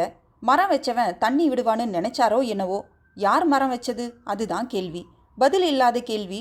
அதை பற்றி பேச என்ன? அங்கே என்னடாண்ணா, இளவுக்கு வந்திருந்த அத்தனை பேரும் அவரோட உறவுக்காரங்கள் தான் சொல்கிறேன். அண்ணா எதை வச்சுட்டு போயிருக்காரு, எவ்வளவு வச்சுட்டு போயிருக்காருன்னு சொத்தை பங்கு போடுறதில் தான் மல்லுக்கு நிற்கிறாங்க. ஒரே குடுமி பிடி சண்டை. நான் தான் அண்ணாவுக்கு சின்ன வயசில் சோறு போட்டேங்கிறான் ஒருத்தன். நான் தான் பொண்ணு பிடிச்சி கொடுத்தேங்கிறான் ஒருத்தன். அண்ணாவுக்கு மாட்டையா பிடிச்சு கொடுத்தான், பொண்ணு பிடிச்சு கொடுத்தானா? ராஸ்கல், அவன் நாக்கை இழுத்து வச்சு அறுத்து எடுத்து காக்காய்க்கு போடணும் போல இருந்தது எனக்கு. சீ தூன்னு பண்ணிட்டானுங்க. அவனுங்களுக்குள்ளே அடிச்சுக்கிறதுல தான் குறியாக இருந்தாங்களே தவிர கோயில் சிலை மாதிரி இருக்கிற இவளை எவனும் கவனிக்கல. ஒரு மூளையில் நின்று அலற குழந்தைய எந்த மடையனையும் சீந்தலை. சரிதான் போங்கடான்னு சொல்லிட்டு இவளை நான் தூக்கிட்டு வந்துட்டேன். அம்மாவின் முகத்தில் இப்போது பிரமிப்பு தெரிந்தது. குழந்தையை பார்த்த போதெல்லாம் அவள் முகத்தில் அந்த பிரமிப்பு கூடியது. ரங்கராஜனுக்கும் பிரமிப்பாய்தான் இருந்தது. ராமநாதன் பொன்னா இவள்? ராமநாதன் பெயரை சொன்னாலே அப்பாவும் அம்மாவும் சிலிர்த்து போவார்கள். அவருடைய பெண் இன்று அனாதையாக இந்த வீட்டில் நுழைந்திருக்கிறது. கையில் எடுத்திருக்கிற சோற்றை அப்படியே தட்டில் போட்டாள் அம்மா. ராமநாதன் பொண்ணுக்கு பழைய சோறா? உன் பேர் என்ன குழந்தை என்று பரிவை கொட்டி கொட்டி கேட்டாள். சாந்தா என்றாள் அவள். இரு, நான் ஒரு நிமிஷத்தில் உனக்கு புதுசாக சோறு பொங்கி போடுறேன். இது வேணாம். பரவாயில்ல, மாமாவுக்கு சோறு இருக்கா? 10 வயசு இருக்குமா? என்ன அடக்கமான முகம், என்ன சாந்தமான குரல், எவ்வளவு பொறுப்பான விசாரிப்பு. அம்மாவுக்கு புதையல் கிடைத்த சந்தோஷமாய் இருந்தது. அப்போதே உயிர் போய்விட்டால் கூட பரவாயில்லை என்று தோன்றியது. இருக்குமா, மாமாவுக்கு நிறைய சோறு இருக்கு, அதுக்காக சொல்லலை. இது உன் உடம்புக்கு ஒத்துக்கலைன்னா என்ன பண்ணுறது? இதோ ஒரு நிமிஷத்தில் வத்த குழம்பு வச்சு அப்பளம் சுட்டு தரேன். வேண்டாம் அத்தை, எனக்கு இதுதான் பிடிச்சிருக்கு என்று சொல்லிவிட்டு சாப்பிட்டாள் சாந்தா. அந்த வினாடியில் இருந்து சாந்தா அந்த குடும்பத்தில் ஒருத்தியாகிவிட்டாள். வாழ்க்கை ரொம்ப ஜாலியாக கழிந்தது. ரங்கராஜன் சாந்தாவோடு விளையாடுவான், சண்டை போடுவான். கடலை மிட்டாயை துணிக்குள் வைத்து காக்காய் கடி கடித்து தருவான் என்று சொல்லிவிட்டு நேரிடையாய் பற்களுக்கு நடுவே வைத்து எச்சில் பண்ணி கடித்து தருவான். சாந்தா அவன் எச்சில் பண்ணி தருவதை பற்றி அம்மாவிடம் போய் அழுது நின்று பாட்டாய் படிப்பாள். ஆனாலும் சாப்பிட்டு விடுவாள். விஷயம் அப்பா வரைக்கும் போகும். அவனை கூப்பிடுவார். விசிறியை திருப்பி வைத்து கொள்வார். காம்பை காற்றில் ஆட்டி ஜிர் ஜிர் என்று சத்தம் வர வைப்பார். கண்களை அகற்றி கொள்வார். என்னடா பண்ணியா என்று குரலிலேயே மிரட்டுவார். அப்பா அடிக்கப் போகிறார் என்று ரங்கராஜன் பயப்படுவான். சாந்தா உள்ளங்கைகளால் முகத்தை மூடிக்கொண்டு, வேண்டாம் மாமா, ரங்காவை அடிக்காதீங்க மாமா, ரங்கா இனிமே இப்படி பண்ண மாட்டான் மாமா என்று கிரீச்சிட்ட குரலில் நடுங்கி போய் கத்துவாள். அப்பா விசிறியை எரிந்துவிட்டு சாந்தாவை அருகில் இழுத்து அணைத்து கொள்வார். அவனை பார்த்து, இந்த குழந்தைய போய் அழ வைப்பியாடா நீ? போடா போ. இந்த வயசில் ஆண் குழந்தைங்க எப்படி நடந்துக்கணுமோ அப்படி நடந்துக்கணும். உனக்கு தானாவும் தெரியல, சொல்லியும் புரியல. போடா போ. வேணுவை பார்த்து கற்றுக்கோ. ஆம்பளை பையனா வேணுவை மாதிரி இருக்கணும். வேணு வேணு வேணு ரங்கராஜனுடைய சொந்த மாமா, அம்மாவின் கடைசி தம்பி. பாட்டிக்கு அம்மாவோடு சேர்த்து பிறந்தவர்கள் 5 பேர், 3 ஆண்கள் 2 பெண்கள். பெரியம்மா இருந்திருந்தால் இன்றைக்கு அவளும் குடும்பம் குட்டி என்று அல்லாடி இருப்பாள். டவுனுக்கு போனபோது யாரோ கிண்டல் செய்தார்கள் என்று அரளி விதையை அரைத்து சாப்பிட்டு செத்து போய்விட்டாளாம். அம்மாவுடைய அண்ணன் சண்முகம், பெரிய மாமா அவராக பார்த்து ஒரு பெண்ணை கல்யாணம் பண்ணி கொண்டு ஊர் விட்டு ஊர் போய்விட்டார். அம்மாவுக்கு அடுத்த தம்பி சிவலிங்கம். வீட்டுக்கும் ஊருக்கும் அடங்காத பிள்ளை. குடும்பத்தை காப்பாற்ற வேண்டிய வயதில் கோயில் மாடு மாதிரி சுற்றி வந்தான். திருடி கொண்டு போன காசில் டவுனில் ஒரு சினிமா விடாமல் பார்த்தான். ஏதோ ஒரு பொம்பளை விவகாரத்தில் மாட்டிக்கொண்டு கம்பு அறிவாள்களிடமிருந்து தப்பிக்க ஓடி போய்விட்டான். ஓடிப்போன ரொம்ப நாள் கழித்துத்தான் அவன் பட்டாளத்தில் இருக்கும் செய்தி வந்தது.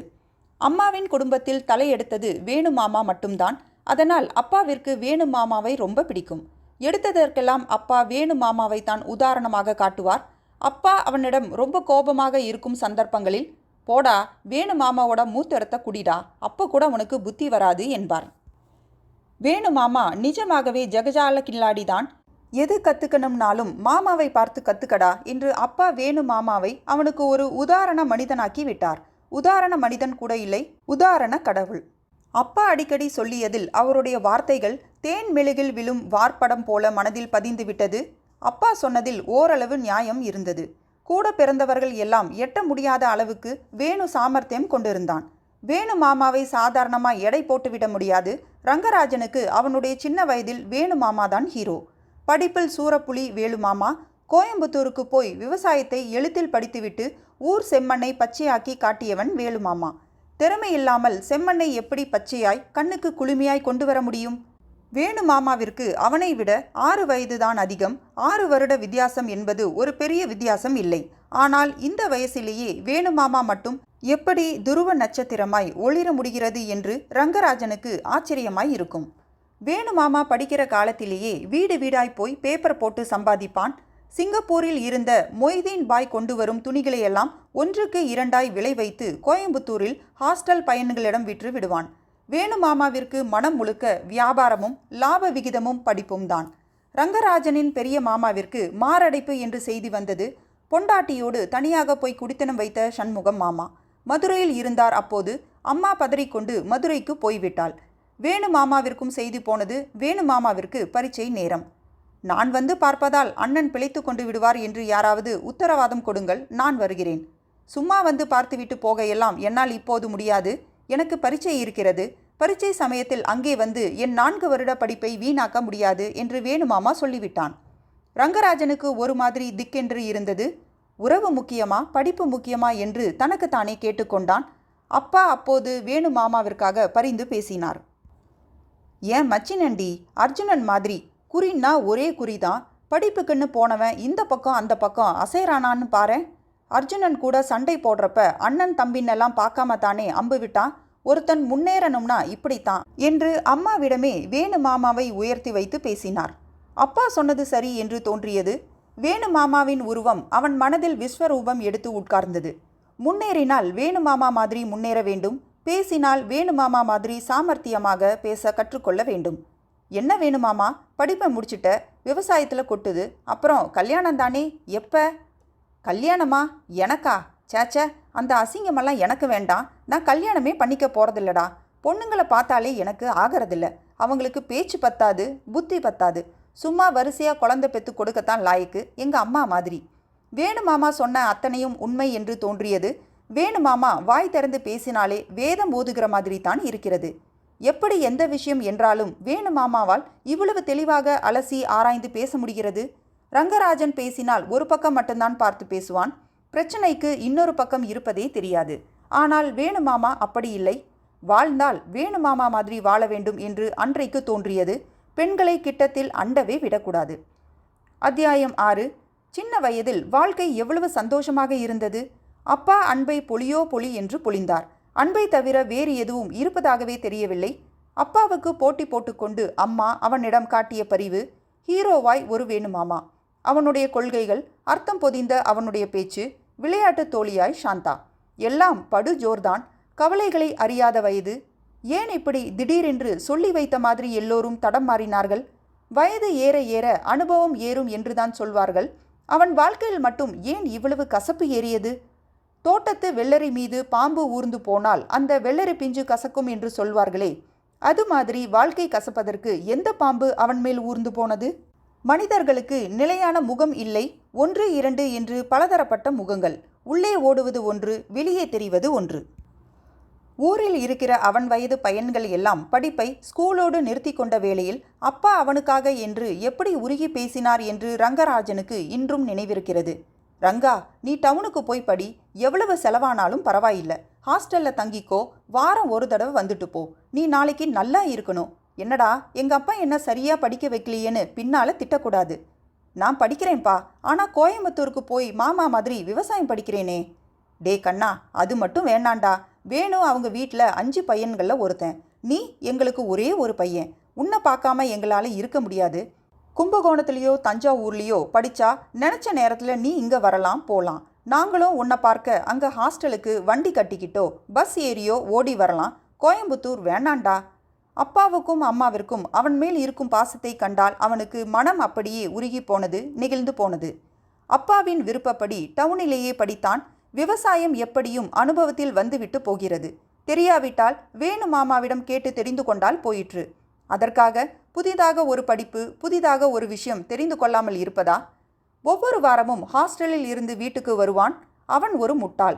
வீட்டில் ஏதோ மாறுதல்கள் நிகழ்ந்து கொண்டே இருக்கின்றன. அப்பா அவன் மேல் பாசமாக இருக்கிறார், அம்மா அவன் மேல் அன்பாக இருக்கிறாள் என்ற திருப்தியில் எதையும் கவனிக்காமல் விட்டுவிட்டான். வீட்டிற்குள் கொஞ்சம் கொஞ்சமாய் விரிசல் விழுந்தது. அவனுக்கு தெரியாமல் அவன் பாட்டுக்கு புத்தூருக்கு நெய் விட்டு பருப்பு சாதமும் ஆவக்காய் ஊறுகாயும் சாப்பிட்டு நொட்டை விட்டு கொண்டு போய்விட்டான். அப்படியும் ஒரேடியாக அவன் தனக்குத்தானே முட்டாள் பட்டம் கட்டிக்கொள்ள விரும்பவில்லை. வீட்டிற்குள் மாறுதல் நிகழ்ந்து கொண்டிருக்கிறதென்று யார்தான் வெளிப்படையாக தெரிவிப்பார்கள்? காக்கை எச்சம் போட்டு அரசமரம் வீட்டு சுவரில் வேர் விடும்போது அது பெரிதாய் வளர்ந்து சுவரை பிளக்கும் என்று யாராவது எதிர்பார்த்திருக்கிறார்களா என்ன? அப்பா எப்போதாவது அம்மாவை வாடி, போடி, சோம்பேறி, பொட்டக்கழுத என்றெல்லாம் சொல்லியிருந்தால் கூட அவனுக்கு அது தாம்பத்திய ஊடலாகத்தான் தோன்றியிருக்குமே தவிர காகம் இட்ட அரச மரத்து விதை எச்சம் என்று அவனுக்கு தோன்றியிருக்கவே இருக்காது. வீட்டில் எப்போதும் போல்தான் நடப்புகள் எல்லாம் இருந்தன. சனிக்கிழமை சாயங்காலம் அவன் வீட்டிற்கு வந்து சேர்ந்தவுடன் அம்மா அவனை இழுத்து கொண்டு அம்மன் கோவிலுக்கு போவாள். எப்போதும் போல் அவன் பெயருக்கு அர்ச்சனை செய்வாள். அம்மன் குங்குமத்தை அவன் நெற்றியில் இட்டு விடுவாள். எப்போதும் போல கையையும் காலையும் வலித்து திருஷ்டி சுத்தி போடுவாள். தாவணி போடாமல் இன்னும் பாவாடை சட்டையிலேயே வீட்டை வளைய வரும் சாந்தா அவனை முன்போல் வம்புக்கு இழுக்காமல் அவனுக்கு நடக்கும் உபசாரங்களை எல்லாம் பார்த்து பிரமித்து நிற்பாள். திங்கட்கிழமை அதிகாலையில் அப்பாவை கும்பிட்டுவிட்டு போக வேண்டுமே என்ற அங்கலாய்ப்புடன் கிளம்பி போவான். ஆனால் காற்றை எத்தனை நாள் கைக்குள் பிடித்து வைக்க முடியும்? சின்ன ஓட்டை கிடைத்தாலும் புஷ் என்று வெளியே பாய்ந்து விடாதா? அழுத்தப்பட்ட காற்று அழுத்த அழுத்த ஆவேசமாய் சீறிக்கொண்டு அல்லவா கிளம்பும்? முதல் முறையாய் அப்பாவின் அசிங்க முகம் தெரிந்தபோது அழுத்தப்பட்ட காற்றின் சீற்றமாகத்தான் தெரிந்தது அவனுக்கு. அந்த முதல் சீற்றத்தின் முன்னால் சிதறிப்போனான் ரங்கராஜன். திடீரென்று காலேஜ் ஸ்ட்ரைக். எப்போது கல்லூரி திறக்கும் என்ற அறிவிப்பு எதுவுமின்றி கல்லூரி கதவை இறுக்க மூடிவிட்டார்கள். ஹாஸ்டலையும் மூடிவிட்டார்கள். மாணவர்களை எல்லாம் வீட்டிற்கு போக சொல்லிவிட்டார்கள். மனம் நிறைய மகிழ்ச்சியோடு அவன் வீட்டை நோக்கி பறந்து வந்தான். வீட்டிற்குள் காலடி எடுத்து வைக்க போனவனை அப்படியே அரைந்து நிறுத்துகிற மாதிரியான ஆக்ரோஷமான குரல் உள்ளே இருந்து பாய்ந்து வந்தது. சனியனே, எங்கேயாவது போய் தொலையேன், நானும் நிம்மதியா இருந்துட்டு போறேன் என்று அப்பாவின் குரலா அது? அப்பாவின் குரலேதான். இவ்வளவு கடுமையாக கூட அப்பாவால் கத்த முடியுமா? அப்பா யாரிடம் கத்துகிறார்? தயங்கி தயங்கி உள்ளே நுழைந்தவன் திடுக்கிட்டு போனான். அம்மா தூணை பிடித்து கொண்டு தலை குனிந்திருந்தாள். அவள் பாதத்திற்கு கீழே கண்ணீர் கோலத்திற்கு புள்ளி வைத்திருந்தது. சாந்தாவை அங்கே காணவில்லை. பின்னால் மூன்றாவது கட்டில் எண்ணெய் போடாத கிணற்று சகடை வீங் வீங் என்று சத்தம் போட்டு கொண்டிருந்தது. ஒருவேளை அப்பாவின் சத்தத்தை கேட்கக்கூடாது என்றுதான் கிணற்று சகடை அப்படி வீங் வீங் என்று சத்தம் போட்டதோ என்னவோ. அப்பா என்றான் ரங்கராஜன். அப்பாவுக்கு தூக்கி வாரி போட்டது. திரும்பி பார்த்தார். சத்தியமாய் அந்த நேரத்தில் அவனை எதிர்பார்த்திருக்கவில்லை என்று முகம் சொல்லியது. நீயா என்று கேட்டார் அப்பா. குரல் நடுங்கியது. கோபத்தாலா, அவமானத்தாலா? ரங்கராஜன் பதில் சொல்லவில்லை.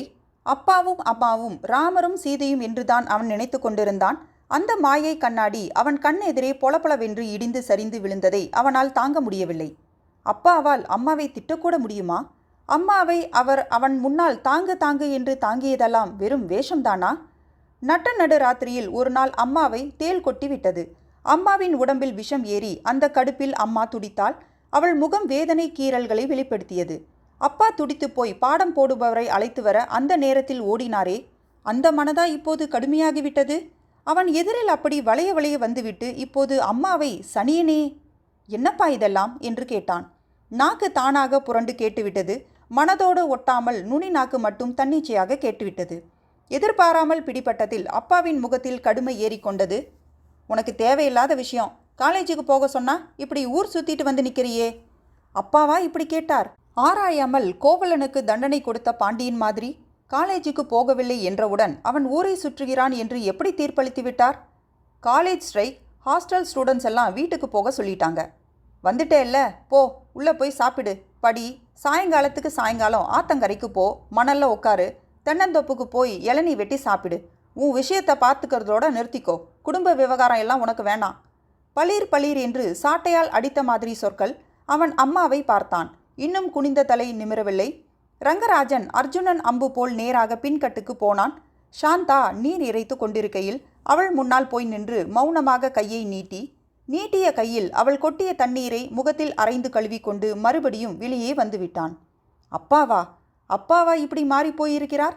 நம்பவே முடியவில்லை. ஏன்? எதனால்? என்ன காரணம்? அவனுக்கு காரணம் தெரியவில்லை. வேஷம் கலைந்து போனதில் அப்பாவுக்கு தைரியம் அதிகமாகிவிட்டது. அடங்கி கிடந்த அவரது மனக்குரங்கு அவனுக்கு முன்னாலேயே ஆர்ப்பாட்டம் போட்டது. அவனுக்கு எதிரிலேயே அம்மாவை திட்டுவதை ஆரம்பித்தார். எதற்காக? காரணம் கிடைக்கவில்லை. ரங்கராஜன் சாந்தாவின் தோளை பற்றி உலுக்கினான். சொல்லு சாந்தா, நான் காலேஜுக்கு போயிடுறேன். கண்ணிருந்தும் குருடனா போயிட்டேன். நீ தான் இங்கேயே இருக்கிறவ. அப்பா எதுக்கு அம்மாவை திட்டுறாரு? சொல்லேன். சாந்தா மௌனமாக கண்ணீர் பெருக்கினாள். தெரியாது ரங்கா. ரங்கராஜனுக்கு ஏமாற்றமாய் இருந்தது. அப்பாவையே கேட்டால் என்ன? அம்மா என்ன பாவம் பண்ணிவிட்டாள் என்று இப்படி அவளை போட்டு திட்டுகிறீர்கள்? ஏன் அம்மாவை திட்டுகிறீர்கள்? ரங்கராஜன் விதவிதமாய் வார்த்தைகளை கோர்த்து வாக்கியங்கள் அமைத்து பார்த்தான். தைரியம்தான் வரவில்லை. அந்த மனிதரின் எதிரில் தன்னால் தைரியமாக பேச முடியாது. நெஞ்சில் அத்தனை துணிச்சல் இல்லை. இதுவரைக்கும் கூட்டு புழுவாக தான் இருப்பதே வெளியில் தெரியாமல் இருந்தாகிவிட்டது. திடீரென்று இறக்கை கட்டிக்கொள்ள வேண்டுமென்றால் அது எப்படி என்று அவனுக்கு தெரியவில்லை. அப்பாவிடம் பயம். எதற்கு பயப்பட வேண்டும்? இத்தனை நாள் பயப்பட்டது கூட தேவையில்லை. ரங்கராஜன் முதலில் அந்த பயத்தை ஒழித்து கட்டுவது என்று தீர்மானித்தான். அத்தியாயம் 7. பயத்தை எப்படி விரட்டுவது? கல்லூரியில் பள்ளியில் எல்லாம் கூட படித்த பையன்கள் சிகரெட் பிடித்தார்கள். புகையை இழுத்து வெளியே விட்டு ஆனந்தம் என்றார்கள். கண்களை ஒரு மாதிரி கிரக்கமாக மூடிக்கொண்டு அனுபவித்தார்கள். அவர்கள் அப்படி அவனுக்கெதிரில் சிகரெட் பிடித்த போதெல்லாம் அதை சுவைத்து பார்க்கலாமா என்று ஒரு சபலம் அவனுள் எழுந்தது. சீ, அது கூடாது, பாவம், அப்பாவிற்கு பிடிக்காது. அப்படி நினைத்துத்தான் அந்த சபலத்தை அவன் துரத்தி எடுத்து கொண்டிருந்தான். அப்பாவுக்கு பிடிக்காதுதான். அப்பாவுக்கு பிடிக்காது என்றால் அதுதான் எனக்கு பிடிக்கும். அதைத்தான் நான் செய்ய வேண்டும். ரங்கராஜன் அப்பாவிடம் எதிர்ப்பை காட்ட அது ஒரு வழி என்று தீர்மானித்தான். மெனக்கெட்டு தேடி போய் ஒரு சிகரெட்டை வாங்கி வந்தான். ஆற்றங்கரையில் அரங்கேற்றம். ஒரு ஆவேச எதிர்ப்பாய் ஆரம்பித்த பழக்கம் அடுப்படி வரையில் வந்துவிட்டது. ஒரு நாள் ராத்திரி எல்லோரும் தூங்கும் நேரத்தில் மெல்ல எழுந்து போய் சாம்பலோடு கனிந்து கொண்டிருந்த கரி நெருப்பை ஊதி சிகரெட்டை பற்ற வைத்து கொண்டு ஆழமாய் ஓர் இழுத்து அந்த சுகத்தோடு திரும்பினாள். அப்பா. கன நேரத்திற்கு இதயம் மரத்து போனது. மார்பு அடைத்து கொண்டது. வயிற்றிலிருந்து தொண்டைக்கு தவளை எகிரி குதித்தது. எதற்காக பயப்பட வேண்டும்? பயப்படாதே. நெஞ்சை நிமிர்த்தி கொண்டான். எவ்வளவு நாளா இந்த பழக்கம்? அப்பா நிதானமாய் ஒவ்வொரு வார்த்தையாய் நிறுத்தி கேட்டார். சட்டென்று பதில் வந்துவிட்டது. நீங்க அம்மாவை திட்ட ஆரம்பிச்ச நாள் முதலா? கொதிக்கும் இரும்பை எடுத்து நீரில் அழுத்திய மாதிரி அப்பா அடங்கி போனார். மௌனமாய் திரும்பினார். அது ரொம்ப கெட்ட பழக்கம். பிடிச்சுக்கிட்டா ஆள விடாது, உடம்ப கெடுத்துடும். வேண்டாம், விட்டுடு என்று மெதுவாய் சொல்லிவிட்டு படுக்க போய்விட்டார். ஒரு வார்த்தை, ஒரே ஒரு சத்திய வாக்கியம். இனிமேல் அம்மாவை திட்டமாட்டேன் என்று ஒரு வாக்கியம், அல்லது ஏன் திட்டுகிறேன் என்ற உண்மையான காரணம். இரண்டிலும் எதையுமே சொல்லாமல், அவன் சொன்னதை லட்சியமே செய்யாமல், தன் மனதுக்கு பட்டதை சொல்லிவிட்டு அழுங்காமல் நகர்ந்து விட்டாரே. ரங்கராஜனுக்கு சலிப்பு வந்தது, கோபம் வந்தது, எரிச்சல் அதிகமானது. இன்னும் ஆசுவாசமாக புகையை இழுத்து முழு சிகரெட்டையும் நிதானமாக கரைத்துவிட்டு அங்கிருந்து நகர்ந்தான் ரங்கராஜன். நீ சிகரெட் பிடிக்கிறியாமே ரங்கா? அம்மாவிடமிருந்து அந்த கேள்வி வந்தது. அவன் அந்த கேள்வியை நிச்சயம் அம்மாவிடமிருந்து எதிர்பார்க்கவில்லை. இதமான சூட்டில் நல்லெண்ணெயை குழைத்து அவன் உச்சந்தலையில் வைத்து உசுப்பி சிலுப்பி தேய்த்து கொண்டே மென்மையான குரலில் கேட்டாள். சடக்கென்று அவனுக்கு கண்ணில் நீர் பெருகிவிட்டது. மெல்ல ஏறிட்டு பார்த்தான். அம்மாவின் கண்கள் பளபளத்தன. தலையை குனிந்து கொண்டான். உண்மையாவாடா ரங்கா? அம்மாவின் கை ஒன்று அவன் மோவாயை ஏந்தியது. இன்னொரு கை தலையில் அழுந்தி மயிர்கால்களை நீவிவிட்டது. அம்மாவுக்கு என்ன சொல்வது? சொன்னால் அம்மாவால் எவ்வளவு தூரம் புரிந்து கொள்ள முடியும்? என்ன பதில் பேச மாட்டேங்கிற? உண்டா இல்லையா? உண்டு. நீ இல்லைன்னு சொல்லணும்னு தான் எதிர்பார்த்தேன் ரங்கா. அது நெஞ்சையே அறுத்துடுமாம் தெரியுமா? உடம்ப கெடுத்துக்காத செல்லம், விட்டுடு. எனக்கு சிகரெட் பிடிக்கணும்னு ஆசை வந்து பிடிக்கலேம்மா. பின்ன என்று அம்மா முகத்தில் வியப்புடன் புதிர் முகம் காட்டி கேட்டாள். ஒரு ஆத்திரம்தான். அப்பா உன்னை அடிக்கடி திட்டுறதை என்னால் தாங்க முடியல. அவருக்கு எதிர்ப்பா ஏதாவது செய்யணும்னு தோணுச்சு. அதனால தான் சிகரெட் பிடிக்க ஆரம்பிச்சேம்மா. எதுக்குமா அப்பா உன்னை இப்படி திட்டி தீக்கிறாரு? இந்தா சீயக்கா பொடி, கொஞ்ச நேரம் ஊறிட்டு அப்புறம் குளிக்கு போ. அம்மா, நான் கேட்டேனே, ஏன் உன்னை திட்டுறாரு? இத்தனை நாளாக இல்லாமல் இப்படி திடீர்னு ஏன் வெளியில் போன்னு கரிச்சு கொட்டுறாரு? அம்மா பதில் சொல்லவில்லை. சொல்ல மாட்டாள் போல தெரிந்தது. ஏதோ ஒரு பலவீனம் அவள் கைகளை பிடித்து வாயை அடைத்து விட்ட மாதிரி. அதற்கு மேல் ஏதும் பேச தோன்றாதவனாய் மௌனமாய் குளியல் அறைக்குள் புகுந்து கொண்டான்.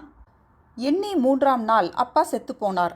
அவர் மரணத்திற்கு ஒரு வகையில் ரங்கராஜனே காரணமாகிவிட்ட மாதிரி இருந்தது. அவன் உடைந்து போய் அவர் உடலில் விழுந்து மோதி அழுதான். அம்மா பொங்கி பொங்கி அழுதாள். தலையை தரையில் பட் பட் என்று இடித்து கொண்டாள். அப்பா அப்படி சொல்லி இருக்க வேண்டாம். ரங்கராஜனை சிலிர்த்தெழச் செய்யாமல் இருந்திருக்கலாம். உடம்பை விற்கிற ஜாதியில பிறந்தவதானேடி நீ, விபச்சாரி நாயே. ஒரு கணவன் பேசும் பேச்சா அது? ஒரு பொறுப்புள்ள தந்தை மகனுக்கு எதிரில் வீசும் வார்த்தைகளா அவை? ரங்கராஜனின் உடம்பெல்லாம் நடுங்கியது, கொதித்தது. எரிதழல் கொண்டு வா என்று பாரதி காதில் வந்து குரல் கொடுத்த மாதிரி மனசு அலங்காநல்லூர் ஜல்லிக்கட்டு காலை போல மூர்க்கத்தனமாய் சிலுப்பிக் கொண்டு எழுந்துவிட்டது. என்ன செய்கிறோம் என்ற உணர்வே ரங்கராஜனுக்கு இல்லை. சடார் என்று அவர் மேல் பாய்ந்தான். என்னடா சொன்ன, எச்சில் நாயே என்று கூவிக்கொண்டு முஷ்டியை மடக்கி உள்ளுக்கு இழுத்து அவர் மார்பில் ஓங்கி ஒரு குத்து குத்தினான்.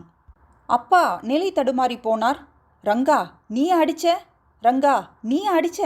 அப்பாவிடம் இருந்து 2 முறை அந்த கேள்வி வந்தது. மகன் தந்தை காற்றும் உதவியாக அவர் என்ன எண்ணி இருந்தாரோ நிச்சயம் இதை எதிர்பார்க்கவில்லை. தரையில் சாய்ந்தார். பேச்சு மூச்சில்லை. ஐயோ என்று அலறிக்கொண்டே அம்மா ஓடி வந்தாள். என்ன ஆச்சு உங்களுக்கு என்று அவர் மேல் படர்ந்து கன்னத்தை தட்டி இமைகளை பிரித்து உடம்பை உலுக்கினாள். சாந்தா ஓடி வந்து பார்த்துவிட்டு கையில் இருந்த பாத்திரத்தை தவறவிட்டாள். பாத்திரம் உருண்டு ரங்கராஜன் மேல் என்னவோ தெளித்தது.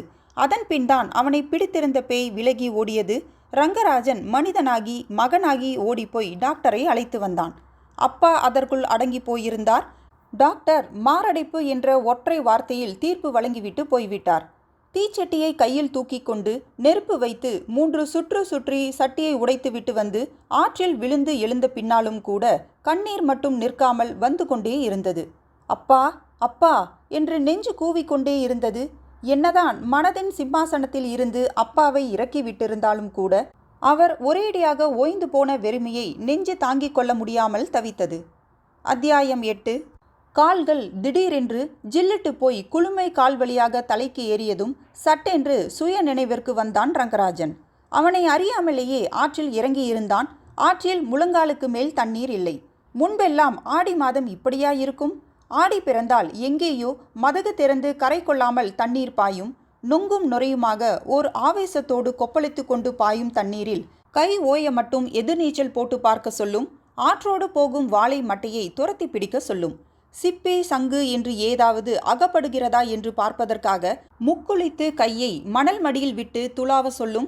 சமயத்தில் பெரிதாய் எலும்பு கூட கிடைக்கும், மனித எலும்பு. அஸ்தி கரைப்பதற்காக ஆற்றில் போட்ட சாம்பல் மிச்சத்தில் தட்டுப்படும் எலும்பு குமட்டி கொண்டு வரும். தூ என்று தூர வீசிறிய சொல்லும். அப்பாவின் அஸ்தி கூட இப்படித்தானே இந்த ஆற்றில் கரைந்தது? இந்த நேரத்தில் என்ன யோசனை வேண்டி கிடக்கிறது?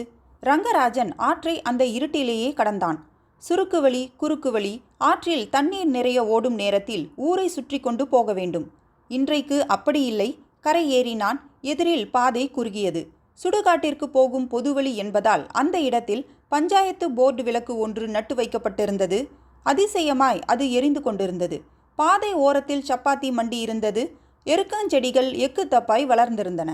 அவற்றில் இருந்து கிளம்பிய மனமும் அனாதையாய் வளர்ந்திருந்த துளசியின் வாசமும் மூக்கை உரசி அவன் ஏதோ மனித ஆர்வமே இல்லாத ஒரு காட்டு பகுதிக்குள் நுழைந்துவிட்ட மாதிரியான ஒரு பிரமையை ஏற்படுத்தின.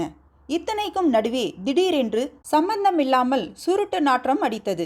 மனதில் ஒரு திடுக் புறப்பட்டது. யாரும் அறியாமல் ஊரை விட்டு புறப்பட்டு போவதாய் அவன் நினைத்து கொண்டிருக்க, இந்த நேரத்தில் மனிதர்கள் புகைக்கும் சுருட்டு இந்த நேரத்தில் யாராய் இருக்க முடியும்? யாராது என்று சற்று தள்ளி இருந்த இருள் கேட்டது. குரல் காட்டி கொடுத்தது. வேணுமாமா. பூனை குறுக்கிடுகிற மாதிரி இந்த வேணுமாமா எங்கே இருந்து வந்து முளைத்தான்? நான் தான் மாமா. அட ரங்காவா, என்ன இந்த நேரத்தில்? கேள்வி புதருக்கு அப்பாலிருந்து ஒலித்தது. லேசான வியப்பை காண்பித்தது. ஒன்றுமில்ல, வயிறு கொஞ்சம் சங்கடம் கொடுத்த மாதிரி தெரிஞ்சுது, அதான் என்று சொன்னான் ரங்கராஜன். ஏதாவது சொல்ல வேண்டுமல்லவா?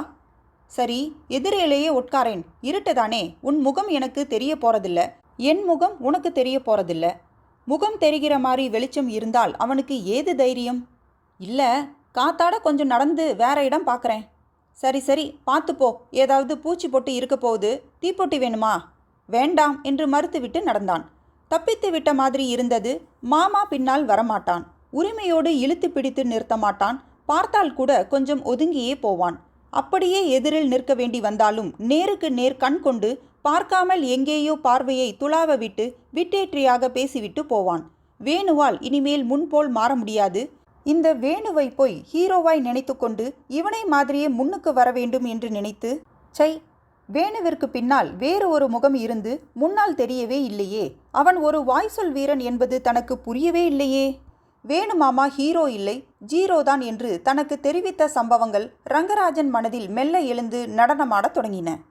மஞ்சள் முனைகளுடன் அம்மா கையில் படபடத்த தாளை கண்ட ரங்கராஜன் வியந்து போனான். என்னம்மா இது, கீழ்மங்கலத்திலிருந்து வந்த ஜாதகமெல்லாம் பார்க்குற, யாருக்கு கல்யாணம் என்று கேட்டான். அம்மா அவனை நிமிர்ந்து பார்த்தால் அம்மா நெற்றியில் இட்டிருந்த கருப்பு திலகம் அவனை வேல் போல் குத்தியது. அப்பா போனதற்கு பின்னால் அம்மாவின் நெற்றியில் இதுதான். அப்பா இல்லாத வாழ்க்கையை அம்மா பழகி கொண்டு விட்டால் அப்பா இல்லாததால் கிடைத்திருக்கும் சுதந்திரத்தையும் அம்மா அனுபவிக்கிறாள் என்று அவனுக்கு தெரிந்திருந்தாலும் அவனை பொறுத்தவரை ரங்கராஜன் தான் அம்மாவின் தாலியை அறுத்தவன். அதனால் குற்ற உணர்வு. அம்மா வெகு இயல்பாக கேட்டாள், ஏண்டா? இல்லை, நம்ம குடும்பத்துக்கு கூட பெண் கொடுப்பாங்களா என்ன? அம்மா அதிர்ந்து போய் இவனை பார்த்தால், போடா, முதல்ல வாயை கழுவிட்டு வந்து உக்காரு. ஆரம்பிக்கிறப்பவே இந்த மாதிரி பேசுறியே, கல்யாணம் உனக்கில்லை, வேணு மாமாவுக்கு. அவனுக்கு தான் பொருத்தம் பார்க்குறோம். வேணு மாமாவுக்கா? அவன் கல்யாணமே செய்துக்க போகிறதில்லைன்னு சொல்லிட்டு இருந்தானே. என்னைக்கு சொன்னானா சொரக்காய்க்கு உப்பில்லைன்னு. போடா, உனக்கு எதுக்கு அதெல்லாம்? வேணு மாமாவிற்கு கல்யாணமா? அவனுக்கு தான் பெண்களை கண்டாலே ஆகாதே. பெண்கள் எல்லாம் சும்மா குழந்தை பெற்று கொடுக்கும் மெஷின்கள் தானே. அவன் சொன்னானே, அது சரியாகத்தானே இருந்தது. அதனால் தானே ரங்கராஜன் பெண்களை யாரையும் ஏறெடுத்து கூட பார்ப்பதில்லை. அம்மா பெண்ணில்லையா என்று ஒரு கேள்வி மனதில் எழும். அம்மா பெண்தான். ஆனால் அம்மாவை அவன் பெண் என்ற கண்ணோட்டத்தில் பார்க்க முடியுமா என்ன? அம்மா தனி. என்ன வேணும், கல்யாணமாமே என்று வேணு மாமாவை பார்த்து கேட்டான் ரங்கராஜன். ஆமாண்டா என்றான் வேணு கொஞ்சம் அசடு தட்டி போன முகத்தோடு. கல்யாணமே செய்துக்க போகிறதில்லைன்னு அன்னைக்கு வீரம் பேசினியே வேணும். அதெல்லாம் கிடக்குது, சொல்கிறதெல்லாம் நடக்குதா? என்ன வேணும், அவ்வளவு ஈஸியாக சொல்லிட்ட? அது உன்னோட வைராகியம்னு நினச்சிட்டு இருந்தேனே. வேணு மாமா அவனை ஏமாற்றி விட்ட மாதிரி தோன்றியது. இருந்தாலும் மனதை சமாதானப்படுத்தி கொண்டான். கல்யாணமே வேண்டாம் என்பது ஒரு தியாகம் மாதிரி. வேணு கல்யாணம் செய்து கொள்ளட்டும். பெண்களை இலக்காரமாய் பேசிய வேணு கல்யாணத்தன்று முகமெல்லாம் சிரிப்பாய் கீழ்மங்கலத்து பெண்ணின் கை கண்ணி போகிற மாதிரி அழுந்து பிடித்து கொண்டு அக்னியை வலம் வந்தான். சமயம் கிடைத்த போதெல்லாம் முழங்கையை அவள் இடுப்பில் தேய்த்து பார்த்து கொண்டான். அவள் திரும்பி பார்த்தால் அசடு வழிந்து கண் சிமிட்டினான். எண்ணி 10வது மாதத்தில் வேணு மாமாவிற்கு பெண் குழந்தை பிறந்தது.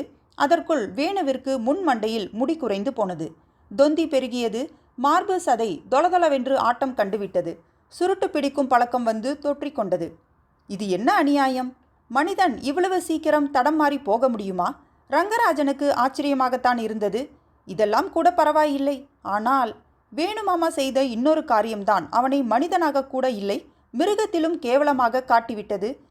சாந்தா எவ்வளவு பெரிய இடத்திலிருந்து வந்த குலக்கொழுந்து, போனால் போகிறதென்று தேவதை ஒன்று வானத்தில் இருந்து இறங்கி வந்து ரங்கராஜனின் வீட்டில், சமையல் கட்டில், கொள்ளை கிணற்றடியில், தோட்டத்தில் 10 பாய்த்தரங்கள் தேய்க்கும் இடத்தில் வேகு வேகு என்று வேகிற மாதிரி தோன்றும் அவனுக்கு.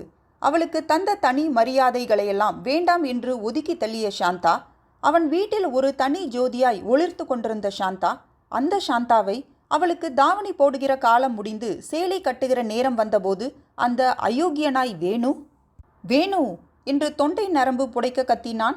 தடக்கென்று எழுந்து கொண்டான் வேணு. இத்தனை நேரம் திமிரிக் கொண்டிருந்த சாந்தா பரபரவென்று எழுந்து சரிந்து போன புடவை தலைப்பை எடுத்து மார்பை போர்த்தி கொண்டு ஓடிப்போய் கிணற்றடியில் துவைக்கும் கல்லில் உட்கார்ந்து விம்மி விம்மி அழத் தொடங்கினாள். வேணு அவனை பார்க்க துணிவில்லாமல் சாரை பாம்பு மாதிரி சரசரவென்று வெளியேறி போனான். வீடு முழுக்க அசாதாரண அமைதி நிலவ ரங்கராஜன் உள்ளே போனான். யாரும் இல்லை. அம்மா எங்கே சாந்தா? அவள் முதுகும் தலையும் குலுங்கி குலுங்கி விழுந்தன. பதில் இல்லை. அவளை நெருங்கி மெல்ல தோளில் தட்டினான். சாந்தா, சொல்லேன். அவள் அழுகையினோடே சிதைத்து சிதைத்து சொன்ன வார்த்தைகளில் இருந்து அவளுக்கு வயதாகி விட்டதால் மாப்பிள்ளை ஜாதகம் கொண்டு வர அம்மா கீழ்மங்கலத்திற்கு போயிருக்கிறாள் என்று தெரிந்தது. எப்போ போனாங்க அம்மா? மத்தியானம் வண்டி கட்டிக்கிட்டு போனாங்க. ஓ ரங்கா, எனக்கு கல்யாணமே வேணாம் ரங்கா. என்னால் இந்த மாதிரி எல்லாம் அவஸ்தைப்பட முடியாது. அவங்க கிட்ட சொல்லிடு. அம்மா கிட்ட நீயே சொல்லிடு. நான் இங்கேயே கடைசி வரைக்கும் கஞ்சியோ கூழோ குடிச்சிட்டு காலத்தை சந்தோஷமாக தள்ளிடுவேன் ரங்கா. ஷ், என்ன பேச்சு இதெல்லாம்? அந்த வேணு இன்னொரு தடவை இந்த வீட்டு பக்கம் வரட்டும், காலை கலட்டி கையில் கொடுக்குறேன். கீழ்மங்கலம் ஜாதகம் சரிப்பட்டு வரவில்லை. ஜாதகமா மனிதர்களா, எதில் தோஷம் என்று ரங்கராஜனுக்கு புரியவில்லை. ஆனால் வேணு அப்புறம் வரவே இல்லை. எப்போதாவது பார்க்க நேர்ந்தாலும் தலையை சாய்த்து கொண்டு போவான். இருட்டில் கூட தலை நிமிர்ந்து பார்க்க மாட்டான். இந்த வேணுவை போலவா ரங்கராஜன் மாற ஆசைப்பட்டான்? இவனை போய் ஒரு கதாநாயகனாக வரித்து கொண்டான். அத்தியாயம் 9. அம்மா என்று முனகினான் ரங்கராஜன். மனதை அதன் போக்கில் அலையவிட்டு நடந்ததில் நீட்டிக் கொண்டிருந்த கல் ஒன்று கால் கட்டை விரல் நகத்தை பெயர்த்து விட்டது. சாந்தாவாக இருந்தால் வாயில் வச்சுக்கோ, வாயில வச்சுக்கோ என்று பதறியிருப்பாள். அம்மா பார்த்திருந்தால் நீர் பெருகி இருக்கும் கண்களில். கீழே அமர்ந்து கட்டை விரலை அழுத்தி கொண்டான். கட்டியிருந்த வேஷ்டியிலிருந்து கரையோடு கொஞ்சம் கிழித்து காலுக்கு கட்டு போட்டான். ரத்தம் பரவி போய் அந்த துணி கிழிசலை சிகப்பாக்கியது. கொஞ்ச நேரம் அப்படியே ஓய்வெடுத்தான். கீழ்வானில் கருமை சுரண்டப்பட்டு சாம்பல் தெரிந்தது. மூடி வைத்திருந்த கையை மெல்ல மெல்ல திறந்து காட்டுகிற மாதிரி ஒவ்வொன்றும் மெல்ல மெல்ல உருகி கொண்டு வடிவம் காட்ட ஆரம்பித்திருந்தது. தூரத்தில் ரயில்வே ஸ்டேஷன் மங்கலாய் புலப்பட்டது. பறவைகள் கூடுகளில் இறக்கைகளை சிலுப்பிக் கொண்டு இன்னும் கொஞ்ச நேரத்தில் சடசடவென்று புறப்பட்டுவிடும். இவன் கூட இனி அந்த பறவை போலத்தான். அந்த பறவைகள் எல்லாம் மாலையில் கூடு திரும்பும். ஆனால் ரங்கராஜன் திரும்ப போவதில்லை. அவனால் இனிமேல் தாங்க முடியாது. மூளையாகி முனை உடைந்த சிலைக்கெல்லாம் பொற்கவசம் போட்டு பார்த்தது போதும். இனிமேல் உங்கள் உறவு வேண்டாம், உங்கள் பாசம் வேண்டாம், உங்கள் தொடர்பு வேண்டாம், இந்த ஊரே வேண்டாம். ஒரு மனிதனின் முதல் உறவு அம்மா. அந்த அம்மாவே தனக்குள் ஒரு முகத்தை ஒளித்து வைத்திருந்தால் என்ன அர்த்தம்? அம்மா கூடவா இப்படி? அவன் ஒரு வழியாய் படிப்பை முடித்துவிட்டு வீட்டோடு வந்து இருந்து கொண்டு விவசாயத்தில் இறங்கி அம்மாவின் கை பொம்மையாக மாறிய பின்தான் ரங்கராஜனுக்கு அப்பா ஏன் கத்தி கொண்டிருந்தார் என்பது புரிந்தது. கோபால்சாமி வீட்டுக்கு வந்தால் அம்மாவின் முகத்தில் மத்தாப்பு எரியும். சற்று நேரம் வரை இருந்த கால்வலியும் தலைவலியும் போன இடம் தெரியாது. யார் அவர்? அவர் மேல் அப்படி என்ன பாசம் அம்மாவிற்கு? அப்படி என்ன ஒட்டுதல்? அவர் இடது காலை தூக்கி சுவரில் அழித்து கொண்டு பேசும்போது அவரது கண்களை அவ்வளவு ஆர்வத்துடன் பார்த்து கொண்டு அம்மா ஏன் கீழே உட்கார்ந்திருக்க வேண்டும்? மனை போட்டு தலை வாழை இலையில் பார்த்து பார்த்து பரிமாறும்போது அம்மா என்ன சுகத்தை கண்டாள்? அவர் வரப்போகிறார் என்று வாசல் கதவை திறந்து வைத்து கொண்டு காத்திருப்பாளே, ஏன்? எதற்காக? யாருமா இந்த கோபால்சாமி? நம்ம குடும்பத்துக்கு ரொம்ப வேண்டியவர்டா. நம்ம குடும்பத்துக்கா, உனக்கா? அடுத்த கேள்வி அதுவாகத்தான் இருந்தது. கேட்கவில்லை. கேட்க முடியுமா? கோபால்சாமியின் மீது கோபமாய் வந்தது. வாளை குருத்து போன்ற அம்மாவின் மனதிற்குள் சரக்கென்று கத்தியால் கீறிவிட்டாரோ? அப்பாவின் கோபத்திற்கு காரணம் என்ன என்று இனிமேல் அவனுக்கு யாரும் சொல்ல தேவையில்லை. அப்பா அடங்கி போன பின்னரும் அந்த கோபால்சாமி வந்து கொண்டுதான் இருந்தார். அம்மாவின் உபசரிப்பிலும் குறைவில்லை. ஆனால் நேற்றைக்கு அவர்கள் பேசி கொண்டிருந்ததுதான் எல்லாவற்றிலும் மிக கொடுமையானது. நெஞ்சை கீறி மிளகாய் தூவிய பேச்சு. கோவில் போய்விட்டு அவன் வீடு திரும்பி உள்ளே நுழைந்து கொண்டிருந்தான். அம்மா வெற்றிலையை சுருட்டி சுருட்டி ஒரு தட்டில் வைக்க கோபால்சாமி எடுத்து வாயில் அடக்கி கொண்டிருந்தார். அப்ப நாளைக்கு என்னோட நீ வரியா? கோபால்சாமி தான் கேட்டார். வரேன், சாயங்காலம் 4 மணிக்கு வண்டி அனுப்பிடுங்க என்றாள் அம்மா, முகத்தில் கொஞ்சம் மகிழ்ச்சியை தேக்கி கொண்டு. ரைட்டோ, அப்போ நான் புறப்படுறேன். எல்லாம் நல்லபடியாக நடக்கும். பையனை பற்றி கவலைப்படாத, அவன் ஒன்றும் துக்கப்பட மாட்டான். வரட்டுமா என்று கோபால்சாமி அம்மாவின் தலையில் ஒரு முறை கை வைத்து தஞ்சாவூர் உருட்டு பொம்மையை பிடிப்பது போல் பிடித்துவிட்டு எழுந்தார். இவனை தாண்டி கொண்டுதான் அவர் போனார், லேசாக புன்னகித்து கொண்டே. தூண் மறைவில் சாந்தாவை பார்த்தான். அவள் முகம் பேய் அறைந்தது போல் இருந்தது. சாந்தா வாயில்லா பூச்சி, எதுவும் வாய் திறக்க மாட்டாள் என்று அவள் வீட்டில் இருக்கும்போதே தகதகவென்று இருந்தது ரங்கராஜனுக்கு. நினைவு தெரிந்து ஒரு தடவை கூட அம்மா வெளியில் போனதில்லை. அதுவும் வேற்று மனிதருடன் எப்படி முடிந்தது அம்மாவால்? கேட்டால் என்ன பதில் சொல்லுவாள்? சி, கேவலம். இதை எப்படி அவளிடம் கேட்க முடியும்? எங்கே போக போகிறாள் அந்த கோபால்சாமியுடன்? எதற்காக? ஒருவேளை சாந்தாவிற்கு தெரியுமா? அவளை கேட்கலாமா? வேண்டாம், அவளுக்கு கூட தர்ம சங்கடமாகத்தான் இருக்கும். இதை எப்படி அவளிடம் போய் கேட்பது? அப்பா இதெல்லாம் தாங்காமல் தான் போய் சேர்ந்து விட்டாரோ? அம்மாவை கொண்டு வந்து நடுக்கட்டில் அவர் உட்கார வைத்ததுதான் பெரிய தப்போ? கீழ்மங்கலத்துக்காரர்களும் சொந்த ஊர்க்காரர்களும் அவளை ஒதுக்கி வைத்தது நியாயம்தான் போலிருக்கிறது. அம்மா இப்பொழுதெல்லாம் அவனை கவனிப்பது கூட இல்லை. உட்கார வைத்து எண்ணெய் தேய்ப்பது இல்லை, இலை போட்டு பரிமாறுவது இல்லை. வெறும் உயிரற்ற கட்டளைகள்தான். இங்கே போ, இதை வாங்கி வா, அங்கே போ, அதை முடித்து வா. சாந்தா மட்டும் வீட்டில் இல்லை என்றால் அது பெரிய நரகமாகவே ஆகிவிட்டிருக்கும். ரங்கா, தண்ணி இறைச்சி வச்சிருக்கேன், குளிக்கவா. அவளுக்குத்தான் அவன் மேல் என்ன கரிசனம்? ரங்கா, அப்படியே போடு சொல்றேன். அத்தனை துணியையும் நான் துவைச்சி போட மாட்டேனா? விடு சொல்றேன். வெயில்ல அலைஞ்சிட்டு வந்திருக்கியே ரங்கா, இந்தா மோர் குடி. அன்றைக்கு அப்படித்தான். வழக்கமாய் குனிய வேண்டிய இடத்தில் மறந்து போய் குனியாமல் நிலைப்படியில் எடுத்துக்கொண்ட போது, அச்சச்சோ, பார்த்து வரக்கூடாது என்று ஓடி வந்தாள். நல்லா தேய்ச்சிக்கோ, இல்லைனா வீங்கிடும் என்று அவன் தலையை பிடித்து இழுத்து நெற்றியில் பரபரவென்று அவள் தேய்த்தபோது ரங்கராஜன் ரொம்ப தடுமாறி போனான். வயது வந்த பெண் கூச்சமில்லாமல் தொடுகிறதே, விலக முயற்சி செய்தான். ஏ ரங்கா, உன்னை நான் தொடக்கூடாதா? எனக்கு அதுக்கு அருகதை இல்லைன்னு சொல்றியா? சீச்சி, அதெல்லாம் ஒன்றும் இல்லை. அப்போ பேசாம நாற்காலியில் சாஞ்சிக்கோ, நான் தேய்ச்சி விடுறேன். கண்களை மூடிக்கொள்வான். திடீரென்று குறுகுருவென்று இருக்கும். நிமிர்ந்து பார்த்தால் சாந்தா அவனை கண் எடுக்காமல் தொலைத்து கொண்டிருப்பாள். என்ன சாந்தா, உன்னை பார்த்தா பாவமா இருக்குறங்கா. எதையோ நினைச்சு குழப்பிக்கிற. நீ இன்னும் நிறைய சாதிக்கணும். அதெல்லாம் ஓ மனசுக்கு தோணலையேன்னு வருத்தமா இருக்கு. ரங்கராஜனுக்கு கோபம் வந்தது. எப்படி முடியும்? மனசை போட்டு உழப்பிக் கொள்ளாமல் எப்படி இருக்க முடியும்?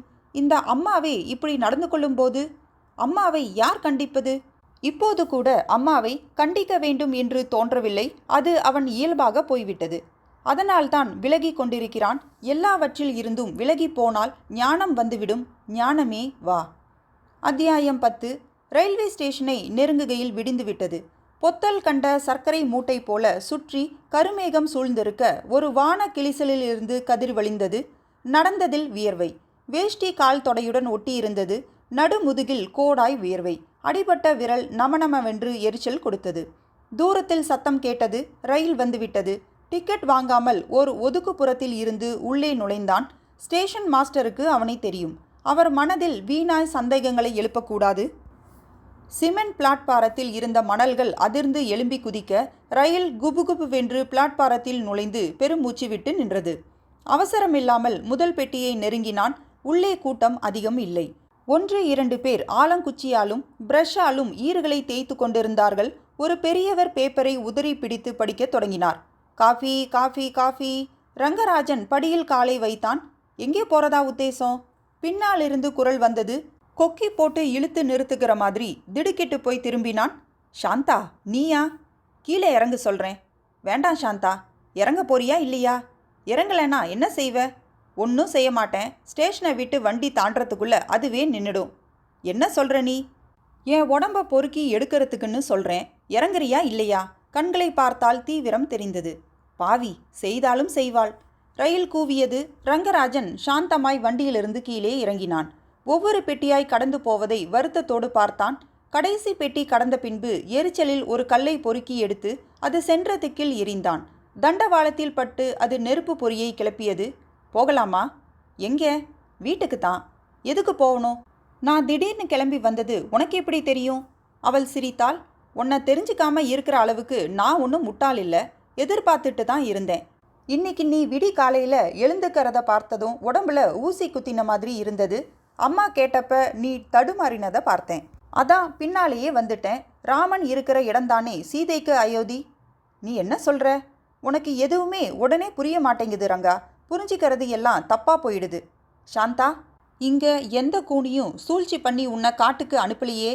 தானா ஓடி போகிற ராமனுக்கு விவரம் எதுவும் தெரியாதுன்னு தான் நான் தடுத்துட்டேன். உனக்கு எல்லாம் தெரியுமா? இப்படி வா, ஆத்தங்கரையில் உட்கார்ந்து பேசுவோம். என்ன பேசணும்? நீ எதுக்கு ஓட பார்த்தேன்னு சொல்லு. உனக்கு புரியலையா? முதல்ல அப்பா, அப்புறம் வேணுமாமா, இப்போ அம்மா. எல்லோரும் என்னை ஏமாத்திட்டாங்க சாந்தா. தப்பு உன் பேரில் ரங்கா. ஓடி போயிட்டா இதெல்லாம் சரியா போயிடும்னு நினச்சியா? சரியா தெரிஞ்சிக்காம நீ பார்த்ததும் நினச்சதும் நம்பினதும் தான் கரெக்டுன்னு வாதாடுற. ஆம்பளைங்களுக்கு இதே பழக்கமாக போச்சு. நான் என்ன தப்பாக எடை போட்டேன்னு சொல்லு. எதை சரியா எடை போட்டேன்னு சொல்லு. நீ முதல்ல மனுஷங்களா பார்க்கலையே ரங்கா. நீ எல்லாரையும் தெய்வமாக நினச்சிட்ட. எல்லாரையும் தூக்கி வச்சு கும்பிட்ட. அவங்க அதுக்காக கடைசி வரைக்கும் அந்த வேஷமே போட்டுட்ருக்க முடியுமா? நான் காதலிச்சேன் சாந்தா. அப்பாவை, அம்மாவை, வேணுமாமாவை. ஆமாம், காதலிச்ச. பேரு ஊரு அட்ரஸ் எல்லாம் தெரிஞ்சுக்கிட்டு காதலிச்ச. அதுக்கு பேர் காதலா? அப்படின்னா காதல்னா எதிர்பார்ப்பு இருக்கக்கூடாது ரங்கா. நீ பாட்டுக்கு காதலிச்சுக்கிட்டே இருக்கணும். அவங்க இன்னைக்கு இருக்காங்க. இதுக்காக இவங்கள நான் காதலிக்கிறேன், இவங்க கடைசி வரைக்கும் இப்படியே தான் இருப்பாங்கன்னு நினச்சி நீ அன்பு செலுத்தின. உன் எதிர்பார்ப்பு தோத்து போச்சு. அதனால் வெறுப்பு, கோபம், எதிர்பார்ப்போட காதலிக்கிறது ஒரு காதலா சொல்லு? உன் மனசு இன்னும் பக்குவமாகல ரங்கா. தேங்காய் முதிர்ச்சி அடைஞ்சதுன்னா கொப்பரையாகும், எண்ணெய் ஆகும். அரிசி பழசானா தான் சாதம் மல்லிகை பூவா இருக்கும். உனக்கு அந்த முதிர்ச்சி வரலையே ரங்கா. இல்லை சாந்தா, இந்த அப்பா எப்படி இருந்தார் தெரியுமா? எப்படி இருந்தார்? அவர் என்ன தப்பு பண்ணினாரு? அம்மாவை திட்டினார், அவ்வளவுதானே. உங்ககிட்ட பாசமா இருந்தாரு. அம்மா கிட்ட அவர் இயல்புப்படி சத்தம் போட்டார். மாமா அத்தையை புரிஞ்சுக்கிட்டது, அவ்வளவுதான். உங்க அப்பா முதல்ல யாரா சந்தேகப்பட்டார் தெரியுமா? எங்க அப்பாவை, அவரோட குருவை உங்க அம்மாவோட சேர்த்து சந்தேகப்பட்டுட்டாரு. அது தெரிஞ்சதால தான் எங்க அப்பா சீக்கிரமாவே கண்ணை மூடிட்டாரு. ஒரே ஒரு தடவை அத்தை இதையெல்லாம் என்கிட்ட சொல்லியிருக்காங்க. உங்க அப்பா பட்ட சந்தேகத்துக்கு அர்த்தமே இல்லைன்னு அழுதுருக்காங்க. உங்ககிட்ட இதை பற்றி பேச முடியுமா? நீ வயசுக்கு வந்த பையன், அப்பாவை பற்றி நீ தப்பாக நினச்சிட்டா என்ன செய்கிறதுன்னு அத்தைக்கு தயக்கம்.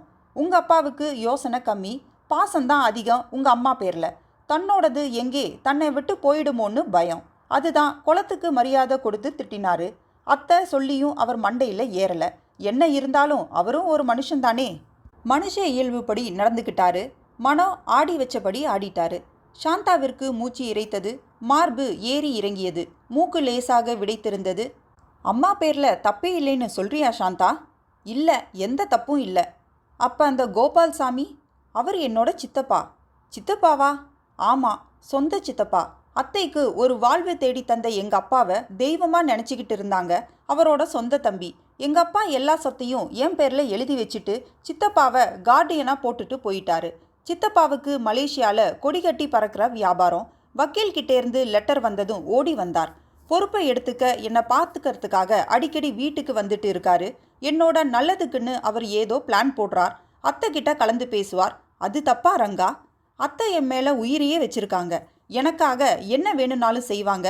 நீ மனசில் வேற அர்த்தம் பண்ணிக்கிட்டா அதுக்கு அத்தை எப்படி பொறுப்பாக முடியும்? பொட்டு கட்டின குடும்பத்தில் வந்த அத்தனை பேரும் மட்டமானவங்க தானா? எல்லாரையும் தெய்வமாக நினச்சிட்டு நீ மட்டும் மிருகம் மாதிரி சாக்கடையிலேயே சுற்றிக்கிட்டு இருக்கியே. இன்னைக்கு என் கல்யாணத்துக்கு சம்பந்தம் பேச போகிறாங்க அத்தை, பெரிய இடத்துல. அதுக்கு தான் சித்தப்பா வண்டி அனுப்ப போகிறாரு. இதையெல்லாம் என்கிட்ட ஏன் மறைக்கணும்? அது தெரிஞ்சா இன்னும் பிரமிச்சு போயிடுவ. எனக்கு சொத்தும் சுகமும் சேரப்போகுதுன்னு தெரிஞ்சா எங்கே நீ அதுக்கு ஆசைப்பட்டு என் மேலே ஆசை வச்சுடுவியோன்னு அத்தை பயப்பட்டாங்க. என்னை தனியாக ராணி ஆக்கணுமே தவிர அதை வேற விதமாக அனுபவிச்சதா பேர் வரக்கூடாதுன்னு தான் கவனமாக இருந்தாங்க. ஏற்கனவே எங்கள் அப்பா கொடுத்த 2 ஏக்கரால உங்கள் அப்பாவுக்கு சந்தேகம் வந்தது. சீக்கிரம் குழந்தைய பெற்றுக்கொடு கொஞ்சம் வரைன்னு எங்கள் அப்பா சொன்னது உங்கள் அப்பா மனசில் சந்தேக பேயை நுழைச்சிடுச்சு. எங்கள் குடும்பத்து சொத்தில் ஆசைப்பட்டு உன் வாழ்க்கையும் நாசமாக போயிடக்கூடாது. நானும் மகாராணி மாதிரி தூரத்திலேயே இருக்கணும். சாந்தா விம்மி அழ தொடங்கினாள். ரங்கராஜனுக்கும் அழுகை முட்டி கொண்டு வந்தது. அழுதான். அவன் அழுவது கண்டு சாந்தா அழுகையை நிறுத்தினாள்.